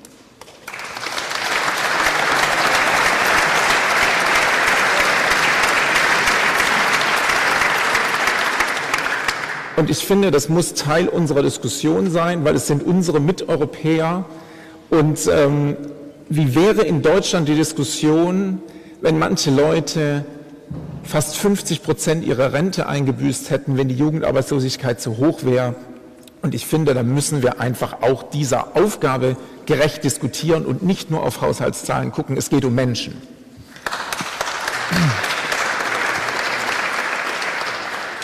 Das Zweite ist so die Frage, wie gehen wir da so ran? Und ich finde, es ist richtig, auch Kritik zu üben, dort wo Sachen schiefgehen. Und ich werde da auch 1, 2 Punkte gleich ansprechen.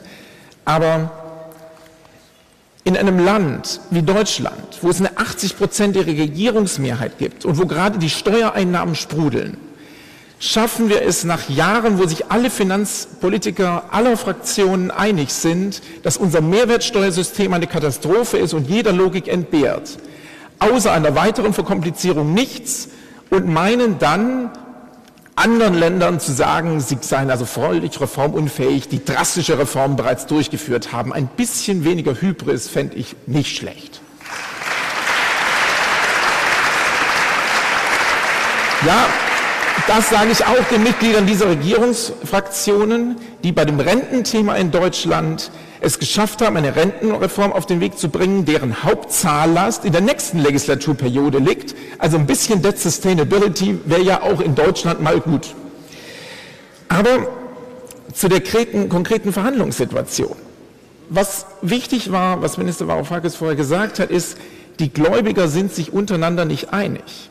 Und das Treffen am letzten Montag hat einen problematischen Kompromiss hervorgebracht, nämlich, dass man sich der Frage der Umschuldung nicht widmet, sondern weiter versucht, das über Einsparungen zu erzielen.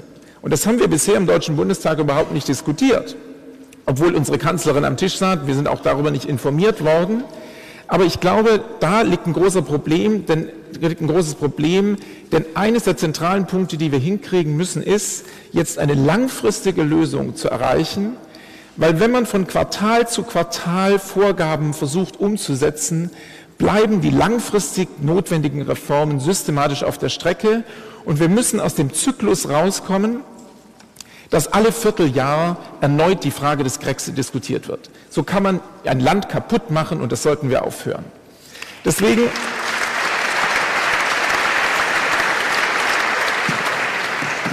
finde ich den Vorschlag richtig, jetzt zu einer Umschuldung dergestalt zu kommen, dass dann, wenn es nur darum geht, Griechenland Geld zu geben, damit es Schulden zurückzahlen kann an die internationalen Gläubiger, dass man das so strukturiert, dass in Zukunft das nicht jeweils zu einer neuen Zahlung führt, sondern umgebucht wird und dass wir insgesamt es so gestalten, dass wir die niedrigen Zinsen, die an den Kapitalmärkten sind, auch wirklich Griechenland zugute kommen lassen und eine langfristige Vereinbarung machen, die überhaupt Luft zum Reformen und zum Atmen lässt.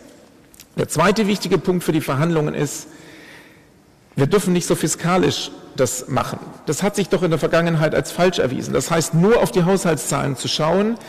Ich vermisse eine viel stärkere wirtschaftspolitische Fokussierung. Und das gilt übrigens an beide Seiten. Das gilt auf der Seite der Gläubiger, die nur auf Fiskalzahlen schauen. Und ich weiß nicht, welches Unternehmen nur mit Blick auf Kosten und nicht auch mit Blick auf Erträge saniert worden ist erfolgreich. Ich kenne keines. Und das gilt auch für Länder. Man muss auch gucken, wo das Geld herkommt, mit dem man die Schulden zurückzahlen kann. Aber da ist auch eine Frage an die griechische Seite, die ich hier stellen will. Ich habe bei meinen Gesprächen in Athen auf die Frage, was sind denn die wirtschaftspolitischen Reformen? Wo ist eigentlich die Wachstumsperspektive? Und was tut man konkret in den Gütermärkten? Erschreckend wenige Antworten bekommen. Und wenn man sieht, dass zwar die Löhne sehr stark runtergegangen sind in Griechenland, aber die Produktpreise sehr wenig, dann sieht man, dass es sehr viele Verkrustungen gibt im Transportsektor. Wir könnten da über viele Details diskutieren. Aber da würde ich gerne wissen, was sind da Ihre Vorschläge? Ich habe in Athen da wenig gehört und ich finde, die müssen auf den Tisch. Nur über Fiskalisches wird es nicht gelingen und das müssen beide Seiten in den Blick nehmen. Mein dritter Punkt ist, das haben Sie auch angesprochen, man darf, und das richtet sich wieder an beide Seiten, den Verbleib Griechenlands in der Eurozone nicht zur Disposition stellen. Und das wird in Deutschland von manchen gemacht. Und ich halte das für sehr gefährlich. Und das wird in Griechenland auch von Mitgliedern ihrer Regierung teilweise gemacht oder ihrer Partei. Denn das führt dazu, dass im Moment in Griechenland gar nichts geht. Den Banken sind 25% ihrer Einlagen davongelaufen seit Beginn des Verhandlungsprozesses. Wenn man so etwas weiter zulässt, da kriegt man jede gesunde Volkswirtschaft ruiniert. In der letzten Woche war das 1 Milliarde an Einlagenverlust. Kein Mensch investiert, weil nicht klar ist, was die nächste Zeit passiert. Dieser Verhandlungsprozess, der immer wieder sagt, es könnte auch einen Grexit geben, ist viel zu teuer. Und meine Frage ist an alle, die da am Tisch sitzen, wie kann man eigentlich einen solchen Verhandlungspoker vor sich noch rechtfertigen, der ein Land so ruiniert?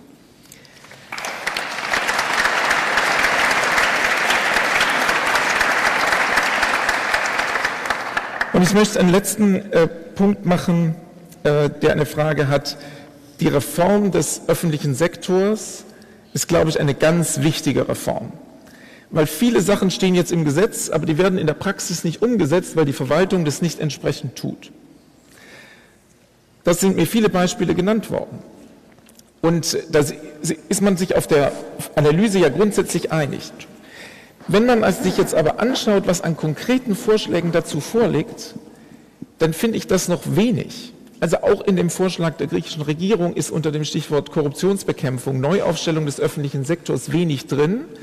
Und die Befürchtung konnte bisher noch nicht widerlegt werden, dass statt dem Klientelismus der alten Strukturen eben jetzt neue Parteigänger kommen.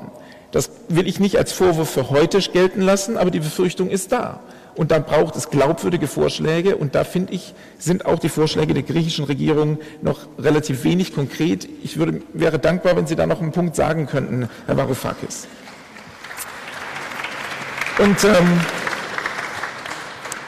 als letztes ist mir eine Sache wichtig, und Sie haben das gesagt, und ich war sehr dankbar für diese klaren Worte an der Stelle. Wir müssen die Sachen europäisch angehen. Auch die Frage der Gerechtigkeit. In Deutschland haben Leute in den letzten Jahren ökonomisch verloren. Und es haben Leute gewonnen. Und in Griechenland ist das auch so. Und deswegen sollte man diese Debatten nicht national aufladen, sondern wir sollten sie europäisch gemeinsam führen und die Frage der Gerechtigkeit an Menschen und nicht an Nationen festmachen, sonst ist man grundlegend schon falsch. Und da finde ich aber auch, da gibt es ein paar kritische Fragen in Richtung griechischer Regierung. Die Koalition mit ANEL, wo einige Leute nationalistisch richtig heftig unterwegs sind, das hat uns in Deutschland heftig irritiert. Und das hat es vielen Freunden eines Kurswechsels der Griechenland-Rettung in Deutschland in den letzten Monaten sehr schwer gemacht, dafür zu streiten, dass wir einen gemeinsamen europäischen Ansatz haben. Und auch diese Frage möchte ich hier stellen. Danke.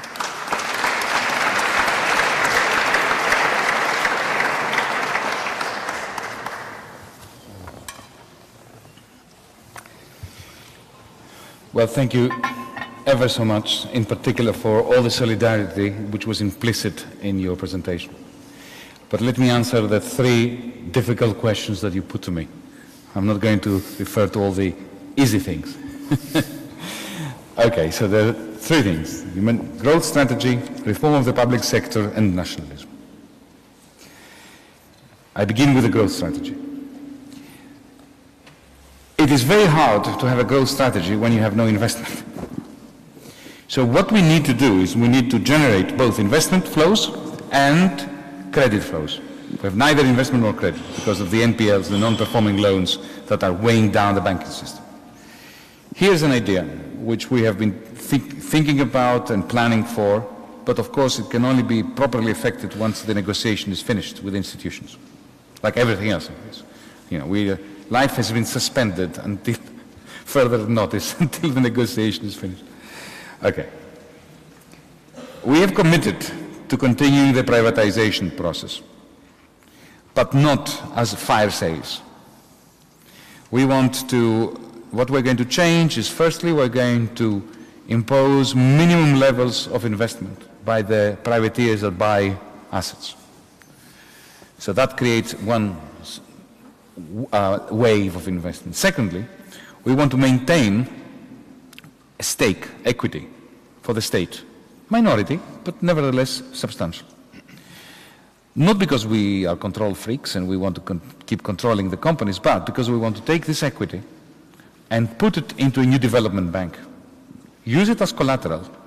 Add to that development bank other assets, particularly real estate assets of the state, which we do not want to sell, but we want to develop and increase the price of by means of microeconomic reforms, property right reforms. That development bank will now be working side by side with the private sector and privatizations. The privatizations can crowd in investment funding from the EIB, for instance.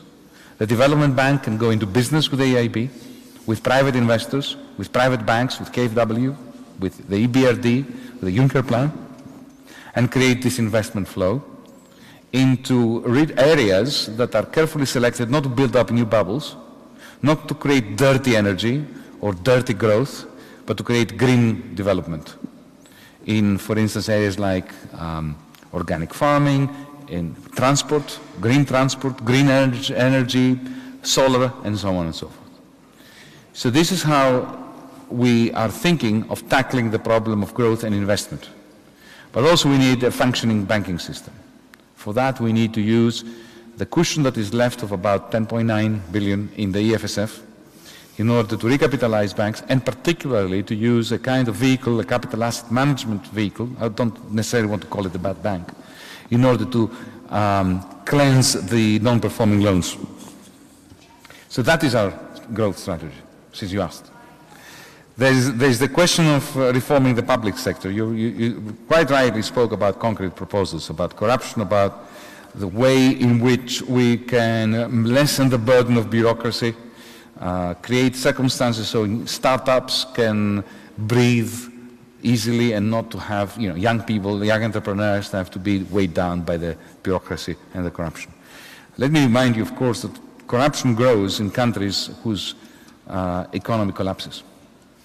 When you're paying tax inspectors less and less money, you're creating more incentives towards corruption. So growth and the fight against corruption are synergistic. They're not independent. You asked a very important question, one that really upsets me, about new clientelism, replacing one set of clients with another. We're trying our best not to do this. But I recognize that nothing reproduces itself as readily as privileges and clientelism. Many socialist parties and social democratic parties in the past have managed not to change society but to change themselves. And we are constantly cognizant of the danger of this. We shall fight tooth and nail against ourselves so as not to do this. Finally, nationalism. You can understand that this is a very sensitive issue. Firstly, because Syriza is a staunchly anti-nationalist party. We're a party of migrants, of activists that have stood on the side of migrants against the intrusions of tribalism, of nationalism, of misanthropy. There has been no issue involving these civil liberty issues and anti-nationalism where Syriza was not at the forefront of the fight.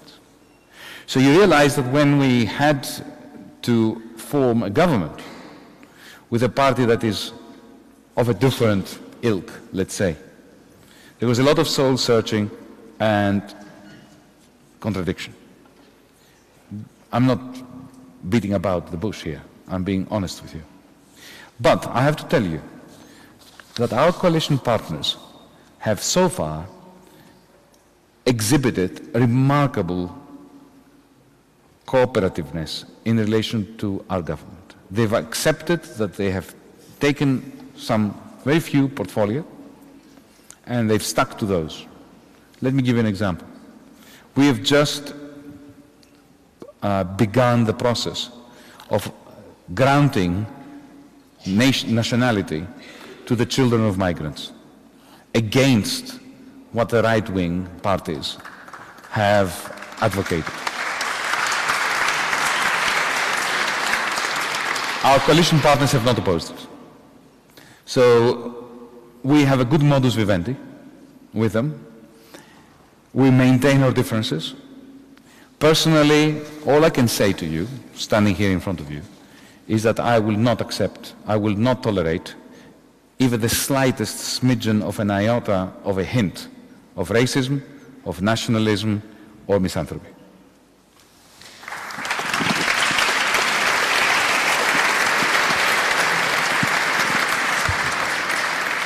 So, jetzt möchte ich etwas zum Zeitmanagement sagen. Wir haben noch als einen sicheren Programmpunkt Gustav Horn und die Antwort von Yanis Varoufakis. Und wir gucken, wie weit wir da sind. Ich meine, wir sollten spätestens um 8:30 schließen. Haben wir auch ungefähr eine halbe Stunde später angefangen. Ich habe noch eine andere Überlegung, die sage ich aber jetzt nicht, um nicht irgendwelche falschen Hoffnungen zu erwecken. Aber jetzt erstmal Gustav Horn. Vielen Dank. Organisatorisch kann ich sagen, wir haben gerade den Livestream verlängert, wir können also noch. Lassen Sie mich mit einigen Beobachtungen beginnen. Ich war vor 10 Tagen in Athen. Da habe ich etwas gesehen, was mich zutiefst beunruhigt hat.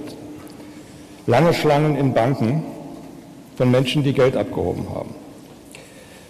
Das zeigt etwas, was wir zuletzt in Deutschland in den 30er Jahren gesehen haben, nämlich dass Menschen kein Vertrauen mehr in das Zahlungssystem haben, auch in die Politik haben und sehen, dass sie ihr Geld schleunigst in Sicherheit bringen. Fundamentale Unsicherheit ist offensichtlich ein Merkmal, unter dem Griechenland sehr leidet. Und deshalb kann ich nur den letzten Punkt in der Rede von Yanis Varoufakis unterstützen. Politisch gewendet braucht Griechenland in der Tat eine Rede der Hoffnung, um genau diese Unsicherheit zu bekämpfen, die Menschen in den Bankrun treiben lässt. Denn ein solcher Bankrun führt dazu, dass kein Vertrauen mehr in die Zukunft der Wirtschaft ist. Das führt rein technisch gesprochen dazu, dass jeder Investor in Griechenland einen Risikoaufschlag auf sein Investment verlangt. Das heißt, die Zinsen sind in Griechenland höher, deutlich höher als bei uns, weil Investments in Griechenland als wesentlich risikoreicher angesehen werden. Und damit ist, und wenn man das nachrechnet, all das, was Griechenland an Wettbewerbsfähigkeit durch Lohnkürzung und soziale Not, die damit verbunden war, erreicht hat, wieder zunichte gemacht worden durch höhere Kapitalkosten, die Unternehmen tragen müssen. Ich könnte es jetzt auch allgemeiner formulieren. Die bisherige Strategie hat überhaupt nicht funktioniert. Und zwar nicht nach den eigenen Maßstäben. Denn das explizite Ziel der bisherigen Strategie war ja, Griechenland wettbewerbsfähiger zu machen. Was hat man gemacht? Eben massive Lohnkürzungen und gleichzeitig durch die fundamentale Unsicherheit, die man dadurch geschaffen hat, die Kapitalkosten entsprechend erhöht. So geht es also offenkundig nicht.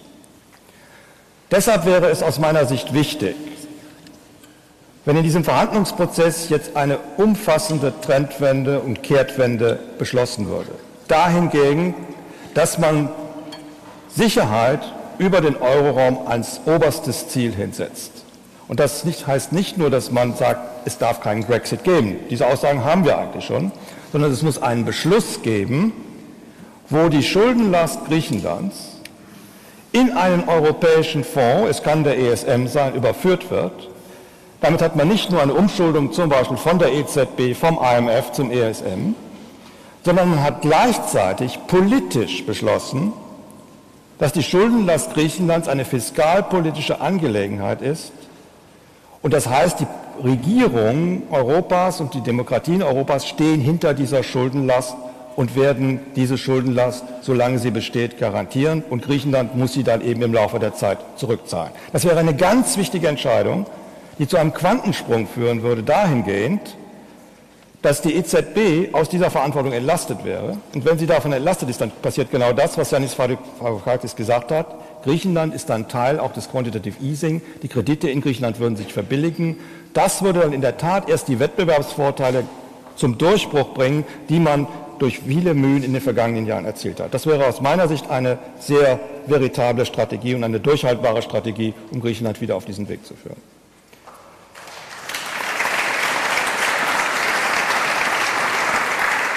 Ich möchte aber auch Defizite benennen, die in Griechenland durchaus bestehen. Gerhard Schick hat sie angedeutet.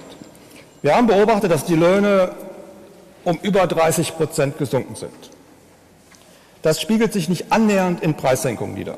Das ist ein klares Indiz. Erstens für Umverteilung, das heißt ja, die Beschäftigten verzichten, es bleibt aber dann in den Firmen eine ganze Menge offenbar hängen. Das kann nur dann geschehen, wenn auf diesen Märkten kein vernünftiger Wettbewerb herrscht. Und deshalb Wachstumspolitik in Griechenland wäre auch Wettbewerbspolitik. Das heißt, hier muss es Märkte geben, die noch systematisch abgeschottet sind, sodass die Lohnsenkungen sich nicht übersetzt haben in entsprechende Preissenkungen, was zu massiven Umverteilungen und Kaufkraftverlusten in der Bevölkerung geführt hat. Ich glaube, hier liegt noch eine zentrale Aufgabe der griechischen Regierung. Und es würde mich interessieren, was die griechische Regierung in dieser Hinsicht zu unternehmen gedenkt. Lassen Sie mich einen letzten Punkt machen, der wiederum mehr politischer Natur ist. Mir gefällt der gesamte Verhandlungsprozess, wie er derzeit auf europäischer Ebene läuft, überhaupt nicht.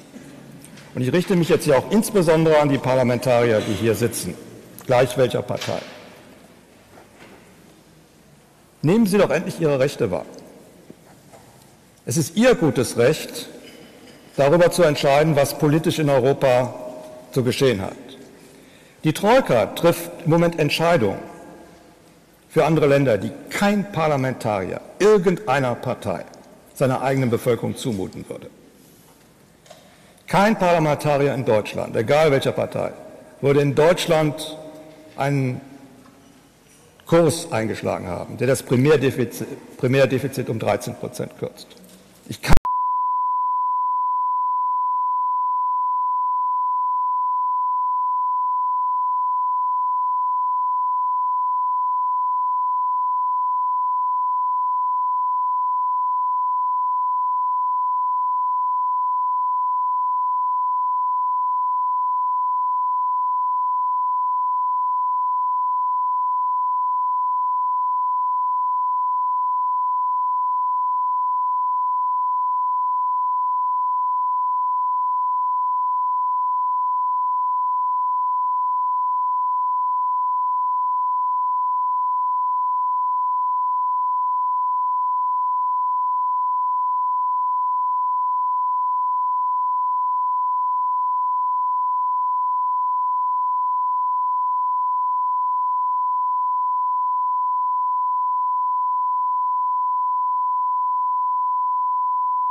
Sie als Parlamentarier ändern, und da stehen Sie in der Verantwortung.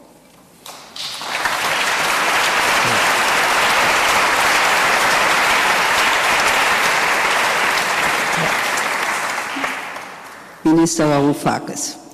Thank you. Four amazingly important points and questions. The first one concerns the bank run that you mentioned. Well, let me remind those who knew and inform those who didn't know that the bank run began in December. We were elected on the 25th of January. The previous government, in its infinite wisdom, decided to start the bank run by spreading the rumor that if we were elected, the ATMs would cease to exist the next morning, or cease to function the next morning, in order to retain government. So nothing is easier than a sitting government to start the bank run. Can you imagine? Dr. Schäuble is saying to the Germans, if we lose this election next week, and the polls saying that they would, Deutsche Bank would close its doors, and if you have an account there, that's it. You won't be able to have access to it. This is unbelievable. A sitting government beginning that. But then, once we won, you could see that that threat became institutionalized. The European Central Bank reduced the extent to which our government, during the negotiations, could issue T-bills. Effectively, the cap of 15 billion was reduced to 9 billion. And there were all these threats, or leaks through Reuters and Bloomberg, that the European Central Bank was beginning to introduce capital controls and all. This is all adding to the psychology that you described, Gustav. In the summer of 2012, the euro was saved by the President of the European Central Bank simply by one sentence, when he said, I will do whatever it takes to save the euro. Nobody said, we will do whatever it takes to keep Greece in the euro. If that was said, no bank run. The Greeks don't want to take their money out of the bank. They're just normal people who are responding to a culture and strategy of fear. And this, to me, is a bit not only worrying, but puzzling, because Mario Draghi, in November, very succinctly and correctly said that for the euro to succeed anywhere, it must succeed everywhere. Well, surely everywhere includes Greece. On the second part, on repaying debt and the debt swaps. Often I'm being asked, why should we, Germans, Slovaks, Portuguese, give you a new deal for the Greek debt? Well, the answer is because it's the only way of getting your money back. This is not a threat. I'm not saying that I'm threatening you as a finance minister that I'm not going to give you the money back. But what I'm saying is something very straightforward. If we have Grexit, which I'm sure we won't, but if we were to have Grexit, then we wouldn't have the euro. So how can we repay you in euros? Very simple. I mean, a 10-year-old can understand that. So we need to have an accommodation, an agreement, something that works, unlike the previous programs that didn't. Now, you made an excellent point about regarding the fact, genuine fact, that wages in Greece were reduced far faster than prices. But, Gustav, think about it. This is, to some extent, understandable. Because when you have such a huge, a very deep recession, you have all these bankruptcies, you have all these companies that shut their gates. They stop competing. The surviving companies in every sector suddenly face far less competition. So competition is not given. During a massive recession, competition shrinks. And then monopoly power rises. Okay, it was always very high in Greece, but it rises further because what happens, think of it, the pie has shrunk. But the players that are dividing amongst themselves are very fewer. So some of them actually increase their profit rate because their slice of the pie is much greater than before, even though the pie is much smaller. That's not the only reason. It's not the only reason, but it is a reason. In very sharp recessions, you have an increase in monopolistic power. Concentration ratio. Now, besides that, of course, we have monopolistic practices. Let me give you an example. Supermarket chains use monopolistic power against their suppliers to force them to accept deals regarding, let's say, for instance, advertising of the supplier's product within the supermarket without invoicing it. So that doesn't go into the invoice. So these companies cannot, the suppliers cannot get their money back from the tax office. And so, okay, this is something we need to intervene. The problem with the Troika, however, the problem with the institutions, is that there is a great deal of emphasis on creating more competition by granting access to Northern European chains, large corporations, for instance, when it comes to the milk market, to allow them to sell 7-day-old milk as fresh milk against the interests of the local producers who are selling fresh milk which is 2 days old. And very little emphasis on helping the local producers against monopolistic power that is growing inexorably and without impediment domestically. Finally, on the question of democracy. One of the saddest moments since I became minister was when I was told in a Eurogroup meeting that the fact that we were freshly elected and we have a fresh mandate doesn't mean much, because democracy cannot change anything when you have contracts, loan agreements. Let me submit it to you that if that were true, perhaps it would have been more honest to suspend elections for countries that are indebted. Is this the kind of European Union we want? More broadly, and this is how I'm going to end this intervention, think of the way that we're making decisions about the Eurozone, about Germany, about France, not just about Greece and Spain and Ireland. We have a committee, the Eurozone, the Eurogroup, which makes these very important decisions. Exactly who is it answerable to? Well, you could say that I am elected, Dr. Schäuble is elected, Michel Sapin is elected, and we are answerable to our parliaments. True. But is this satisfactory? Because I can assure you that I do not, as a Minister of Finance of Greece, make serious inroads in the decision-making of the Eurogroup. I can always go back to my parliament and say, this is what I managed to achieve. I didn't want this decision. It was the best I could do. And I think that Dr. Schäuble can do the same. And Michel Sapin can do the same. And Pierre Carlo Padoan can do the same. The fact of the matter remains that as a group of decision makers who are not answerable to any parliament, and this cannot be good for democracy. This is taking us further away from a situation of convergence where we as Europeans could pronounce we the people are in control of our lives.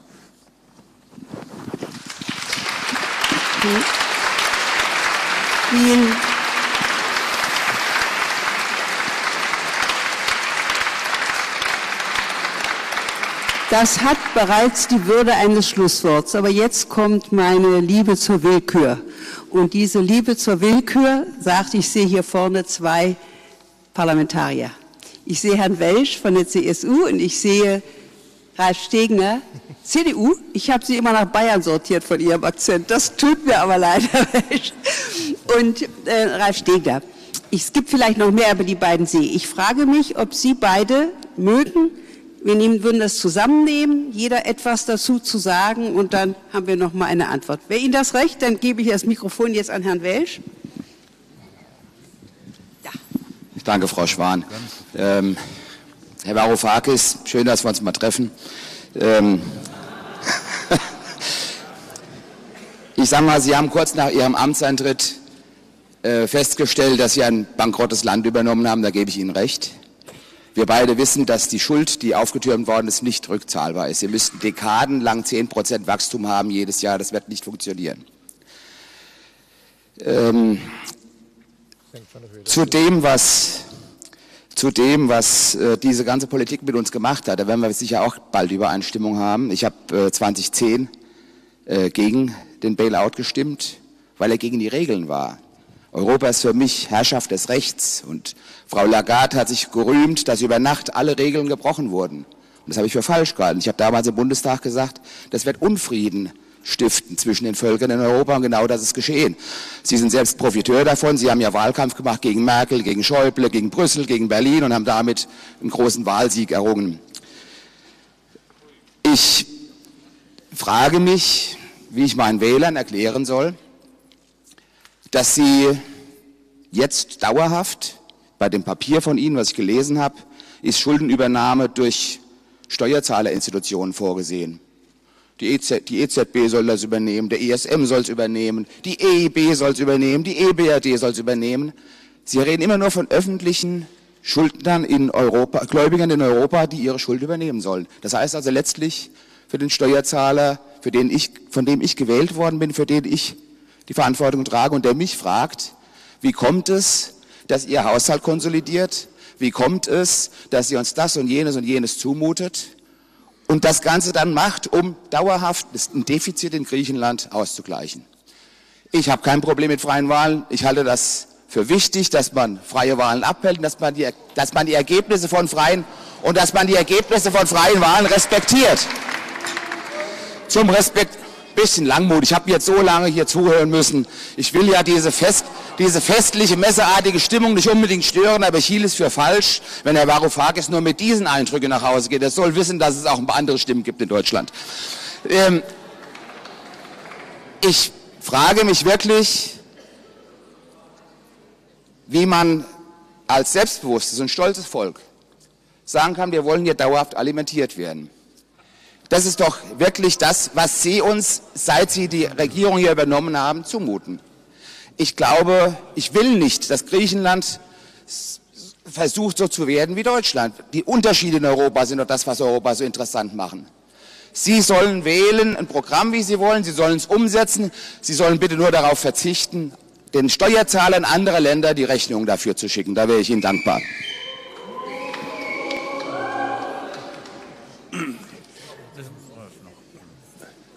Meine Perspektiven sind ein wenig anders. Ich würde gern 3 Bemerkungen zur Debatte machen. Zum einen habe ich sehr stark den Eindruck gewonnen, dass es eigentlich nicht um ökonomische Fragen geht im Kern, sondern es geht um Primat der Politik. Und es gehört ja zu den bitteren Wahrheiten, dass Sie auch deswegen die Wahlen gewonnen haben, weil die Vorgängerregierungen bitter versagt haben, inklusive meiner eigenen Schwesterpartei in Griechenland. Und dass insofern der Kampf um Primat der Politik bedeutet, wenn das nicht gelingt, wenn also auch Ihre Regierung scheitert, die demokratisch gewählt ist, dann kommen doch als nächstes nur noch die Rechtsextremisten, von denen wir ja auch sehen, wie sie sich in Europa breit machen. Das heißt, es geht eigentlich um Primat der Politik, die muss zurückgewonnen werden, dann kann man noch über ökonomische Fragen streiten.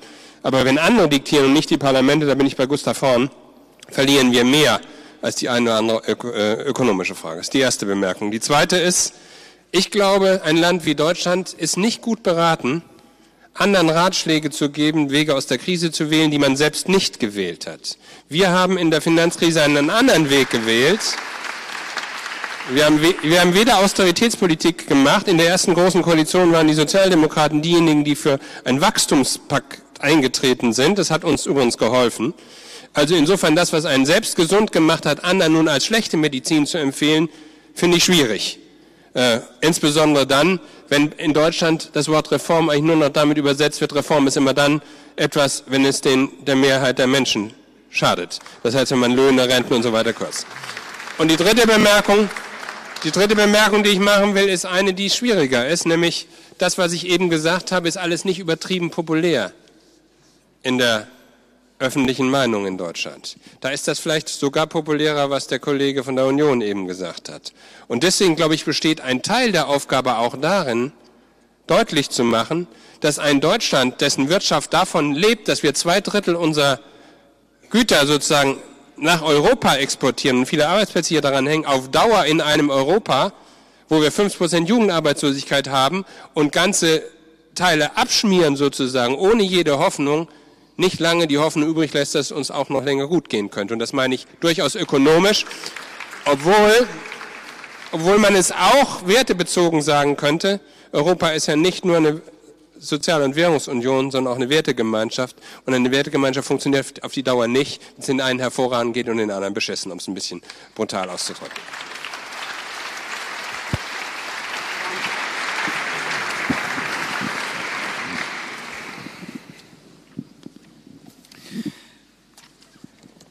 I feel particularly moved by the fact that you're here and that we're having this dialogue.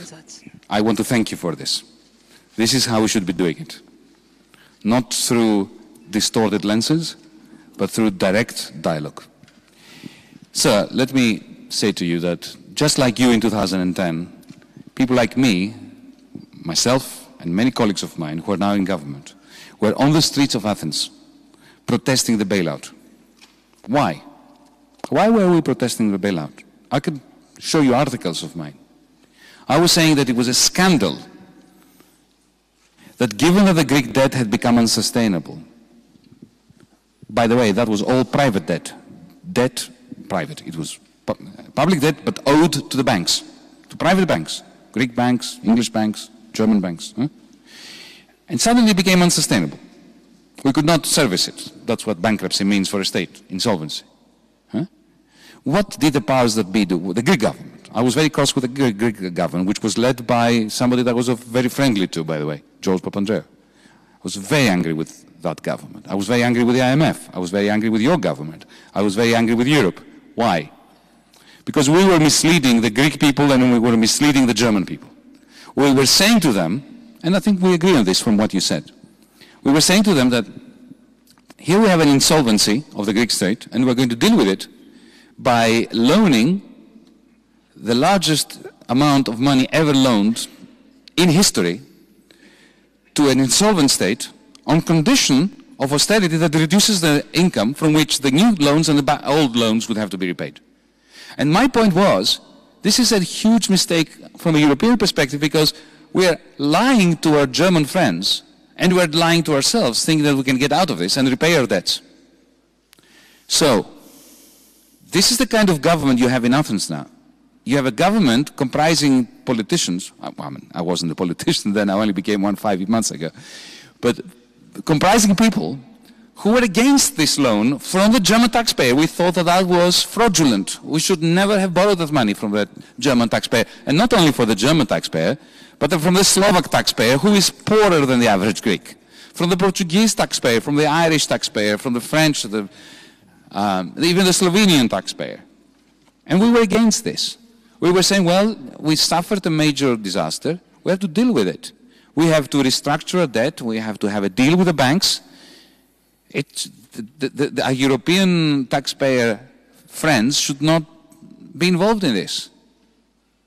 And what I'm doing now as minister is to say, okay, we have this debt now. I'm not responsible for it. My government is not responsible for it. We are out on the streets demonstrating against it. But now we have it. How can we pay the most back to you, to your taxpayers? That is the question. And the answer is by growing. Now, if I accept what the institutions are asking me to accept, which is primary surpluses of 3.5%, 4%, whatever, 2.5% next year, we are going to simply not grow enough to pay you back. This is why I do not want to be yet another Greek minister who makes promises knowing that he cannot fulfill them. And I think that you and I are allies in this. And forget that you're a Christian Democrat and I am a crazy lefty. Forget that. We are Europeans who should have an alliance on the basis of logic about this. Looking after our taxpayers, your taxpayers and my taxpayers. On the question of, you mentioned the question about the ESM. This is not a trick. What we're saying is, I owe money to the ECB as the Minister of Finance next month. Now, I can't repay this. Everybody knows I can't repay it. I don't have it. So where do I borrow it from? From you? From your taxpayers? Again, next month? In order to pay the ECB? All right, let's say I do. But then that makes it harder for me to get back into the markets so that I can borrow more money to pay you back. This is why the proposal is on the table, that we should shift that loan from the ECB to the ESM simply to make it more long-dated, to link it to our growth rates, not because I want to defraud you and your taxpayers, but because I want to grow faster so as to be able to repay you. And that is a project that we should sit down and agree on together. If you want your taxpayers to be paid, which is what we want, because we're a proud people, like your people are proud. We don't like having debts that we don't repay. But at the moment, our economy has shrunk so much, we can simply not find the 312 billion that we owe. I'm not recommending that we shouldn't. All I'm saying is, help us grow so that we can repay. This is what the union is.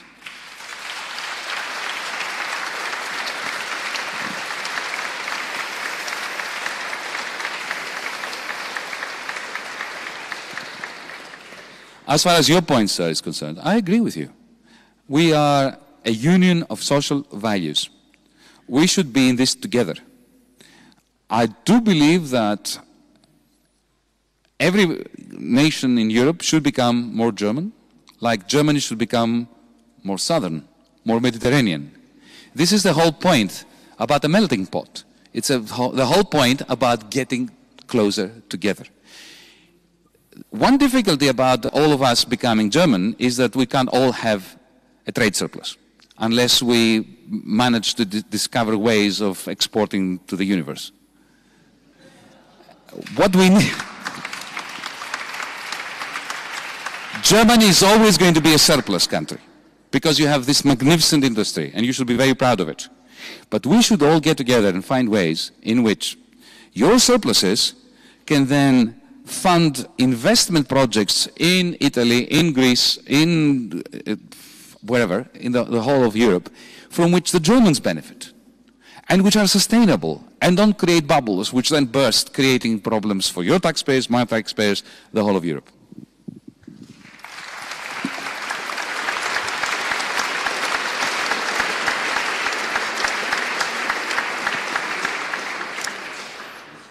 Vielen, vielen herzlichen Dank, lieber Yanis Varoufakis, für diesen Exkurs nochmal. Ich bin aber auch Herrn Welsch sehr dankbar, dass er hier aufgestanden ist und das gesagt hat. Das finde ich wichtig.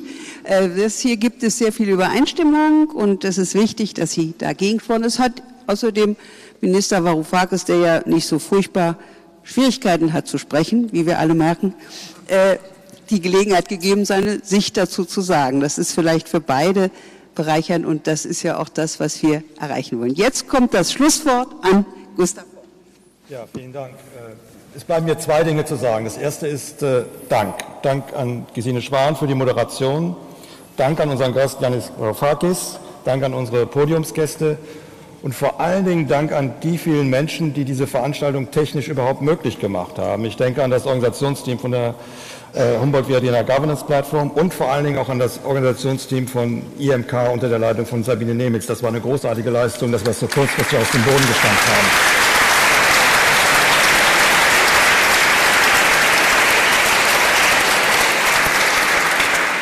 Und zum Schluss Dank an Sie alle, dass Sie gekommen sind und an diesem Dialog und an dieser Debatte teilgenommen haben. Ich glaube, das ist der richtige Weg, die Probleme Europas zu diskutieren.